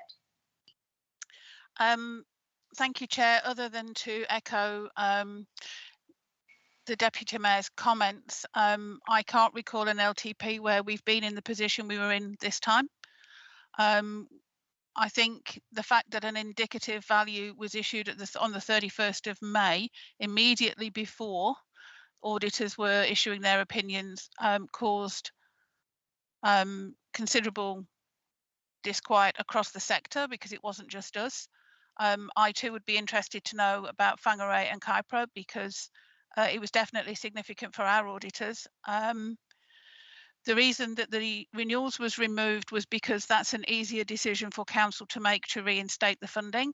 If we had amended anything to do with the maintenance or operations and affected the rates, that would have been much harder to have dealt with. So we protected that to make sure that we had the full local share available to make sure that we could deliver on our maintenance and operations, which is the logic behind the decision to remove the renewals. That's all I have to say, I think, other than to agree wholeheartedly with Deputy Mayor Court. Thank you for that, Janice. And perhaps Deputy Mayor Court, that's a conversation that we could take offline. This committee has the mandate to look at the submissions on behalf of council. And if that's something that, I don't know if from a process point of view, we need the mandate of the committee to pursue that, or whether that's something we could take offline. I'm just keen to make sure that we capture that and bring that into action in some way. So happy to take your advice on that. Otherwise, we can pick it up at a further point. I know the Chief Executive is looking into it because I have raised it with him, but we will be receiving the report on the 3 options on, when's the next council meeting? I want to say 4 November, does that sound right? And perhaps it might be an action point at that as an outcome of that deliberation. But if Sean's still online, I'm not sure that he is. It would be good to get some feedback because he was going to go away and follow up on what Kaipara and Whangarei did. Thank you, and that sounds like a good course of action. I can't see that Sean is online. It looks like he might be on another call. So I've got Councillor Stratford and Councillor Vucic. Councillor Stratford. Thank you, Madam Chair. I just wanted to check, how do we, so I feel like this is deja vu, and we see a report a bit like this, like two other ones on the audit, risk and finance, similar. But I want to make sure that the comments that the auditor has made for the next RTP process or infrastructure strategy are captured somehow as, you know, in the rating review, because councillors signalled that they haven't finished with the rating review. So we could still head down the avenue of whichever one we're not doing. So yeah, Janice, how are we going to make sure that the items we've said we're going to do better and are going to be done better in? Through the chair, that the items are added to the audit recommendation list that's held in the risk assurance space. So we keep a register of all audit recommendations and they're followed up every cycle. As well as sort of commentary as to action taken and to make sure that we don't miss anything. And those ones they do appear in the assurance, risk and finance reports. In terms of the assurance report, they should be reporting on open actions. Yes, we haven't moved these over yet because we're waiting for this report to be accepted by the committee first. Awesome. Thank you very much. That totally clears it all for me. Fabulous. Thanks, Councillor Stratford and Janice. Councillor Vucic. Yeah, I don't have much to add. I was going to respond to Councillor Stratford. Yeah, the ARF committee will be picking up on anything that's outstanding from the auditors and keeping an eye on it. Just on the, you can't blame the auditors for what they're doing. All they're doing is following the due process. But I agree with Councillor Court that we should be looking at how both the timing and the funding of Te Waka Kotahi and putting in a submission. That's probably our best approach to dealing with this. And that's really all. Otherwise, thanks for the report. Thank you, Councillor Vucic. I can't see any other hands, and I know that we are keen to log off for the evening. So we have a recommendation in front of us. Aye. Thank you, Mayor Carter. I am in favour. Councillor Clendon. Aye. Deputy Mayor Court. Aye. Councillor Collard. Aye. Councillor Foy. Aye. Councillor Stratford. Aye. Councillor Vucic. Aye. Member Ward. Aye. I think I got everyone. I am in favour of that. So that one is carried. Thank you, everybody. Item 6.7, Strategic Planning and Policy Business Quarterly Report. The recommendation that the Strategy and Policy Committee receive the report. Strategic Planning and Policy Business Quarterly Report, moved by Mayor Carter, seconded by myself. Thank you, Darren. I just want to take a moment to appreciate this report and the traffic lights in it.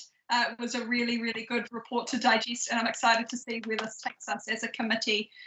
Just to be opportunist, my one piece of feedback is it's really hard to read when a PDF is clipped into a document. It's really struggling, but that goes across our organisation. So that's my piece of feedback. I'll pass the floor to you. Thank you. Thank you, Madam Chair. I'll take the report as read, and this really is an opportunity for us to put before the elected members the breadth and depth of the work that a small team of 38 people constantly deliver for council. You know, and I'm approaching month 5 of being into the role, and I still have to check myself at the amount of work that the team does generate, and the complexity of the work, and the numerous challenges that we face from support and those people in our community who rightfully so have a voice in different perspectives that we must consider. And so what you have before you is a snapshot of each quarter. We will get better as we develop. This is our first attempt at the quarterly report, with the idea to get a snapshot in front of you so that you can see what we're doing, how we are progressing, coming back to the discussions that we've had earlier through this committee, other committees and the workshops about implementation and how do we remain accountable. So I'm happy to take questions, noting that it's 1 minute after 5. Thank you for that, Darren. I've got Councillor Stratford's hand raised. Thank you. The only thing that I need someone to refresh my memory, because under climate change, what page is this? Oh, I glossed over it yesterday. Page 15 and 16. It highlights some of the risks and issues, and one of them is, that there are polarized views on climate change, blah, blah, blah, that we won't be able to arrive at a policy position on climate change. I'm pretty sure we have. Correct, we do have a policy, and we are part of the regional policy group with our fellow councils. So Roger Ackers is still online. Roger, is there anything specific in that comment that perhaps we can assist Councillor? Did our council do a declaration as well? Can anybody remember in the last triennium? I think Councillor Smith was at that meeting up in Kaitaia. We had a climate change resolution, not just on the roadmap. There was something else. Sorry, I can't remember. Didn't have time to go searching through all the online agendas. So I didn't have 28 hours to read all the agendas this week. I don't believe we ever had. If you mean has the council declared a climate emergency or any of those things? No, we haven't. The decision was that they're pretty meaningless, and so we didn't go down that track. That's correct. But we did adopt our climate change adaptation strategy, which in that document, it acknowledges some of the definite risks, definite things that we're seeing already. It's not coming, it's here. Correct. Sorry, I've got next. I mean, I'm losing my hair.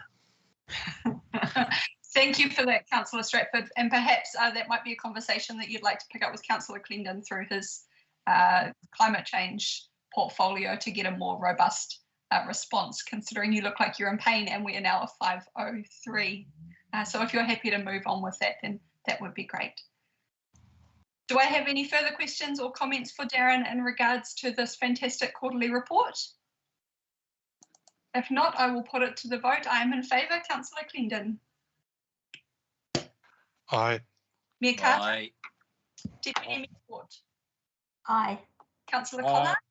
Councillor Aye. Ford. Councillor Stratford. Against. Thank you. Councillor Vucic. Aye, sorry, I'm muted. Member Ward. Aye. That is carried. Councillor Stratford, would you like your vote against recorded? It is anyway, because it's by division. Okay, thank you for that. That is carried. That brings us to our last item on our agenda, item 6.8, Strategy and Policy Action Sheet Update October 2021, that the Strategy and Policy Committee received the report Action Sheet Update October 21. I'm happy to move. Do I have a seconder? I'll second. Thank you very much. Do I have any comments or discussion on any of these actions related to this report? Councillor Stratford. The same hand, no issues. Fantastic, thank you. And yes, I agree, we needed more time, unfortunately. So I will work on our timings. If I don't have any further comments or questions related to this, I'm happy to put it to the vote. that the Strategy and Policy Committee received the report action sheet update October 2021. I am in favour. Councillor Clendon. Support. Mayor Carter. Aye for me. Deputy Mayor Court. Aye. Councillor Collard. Aye. Councillor. Aye. Councillor Stratford. Aye. Councillor Vusic. Aye. And Member Ward.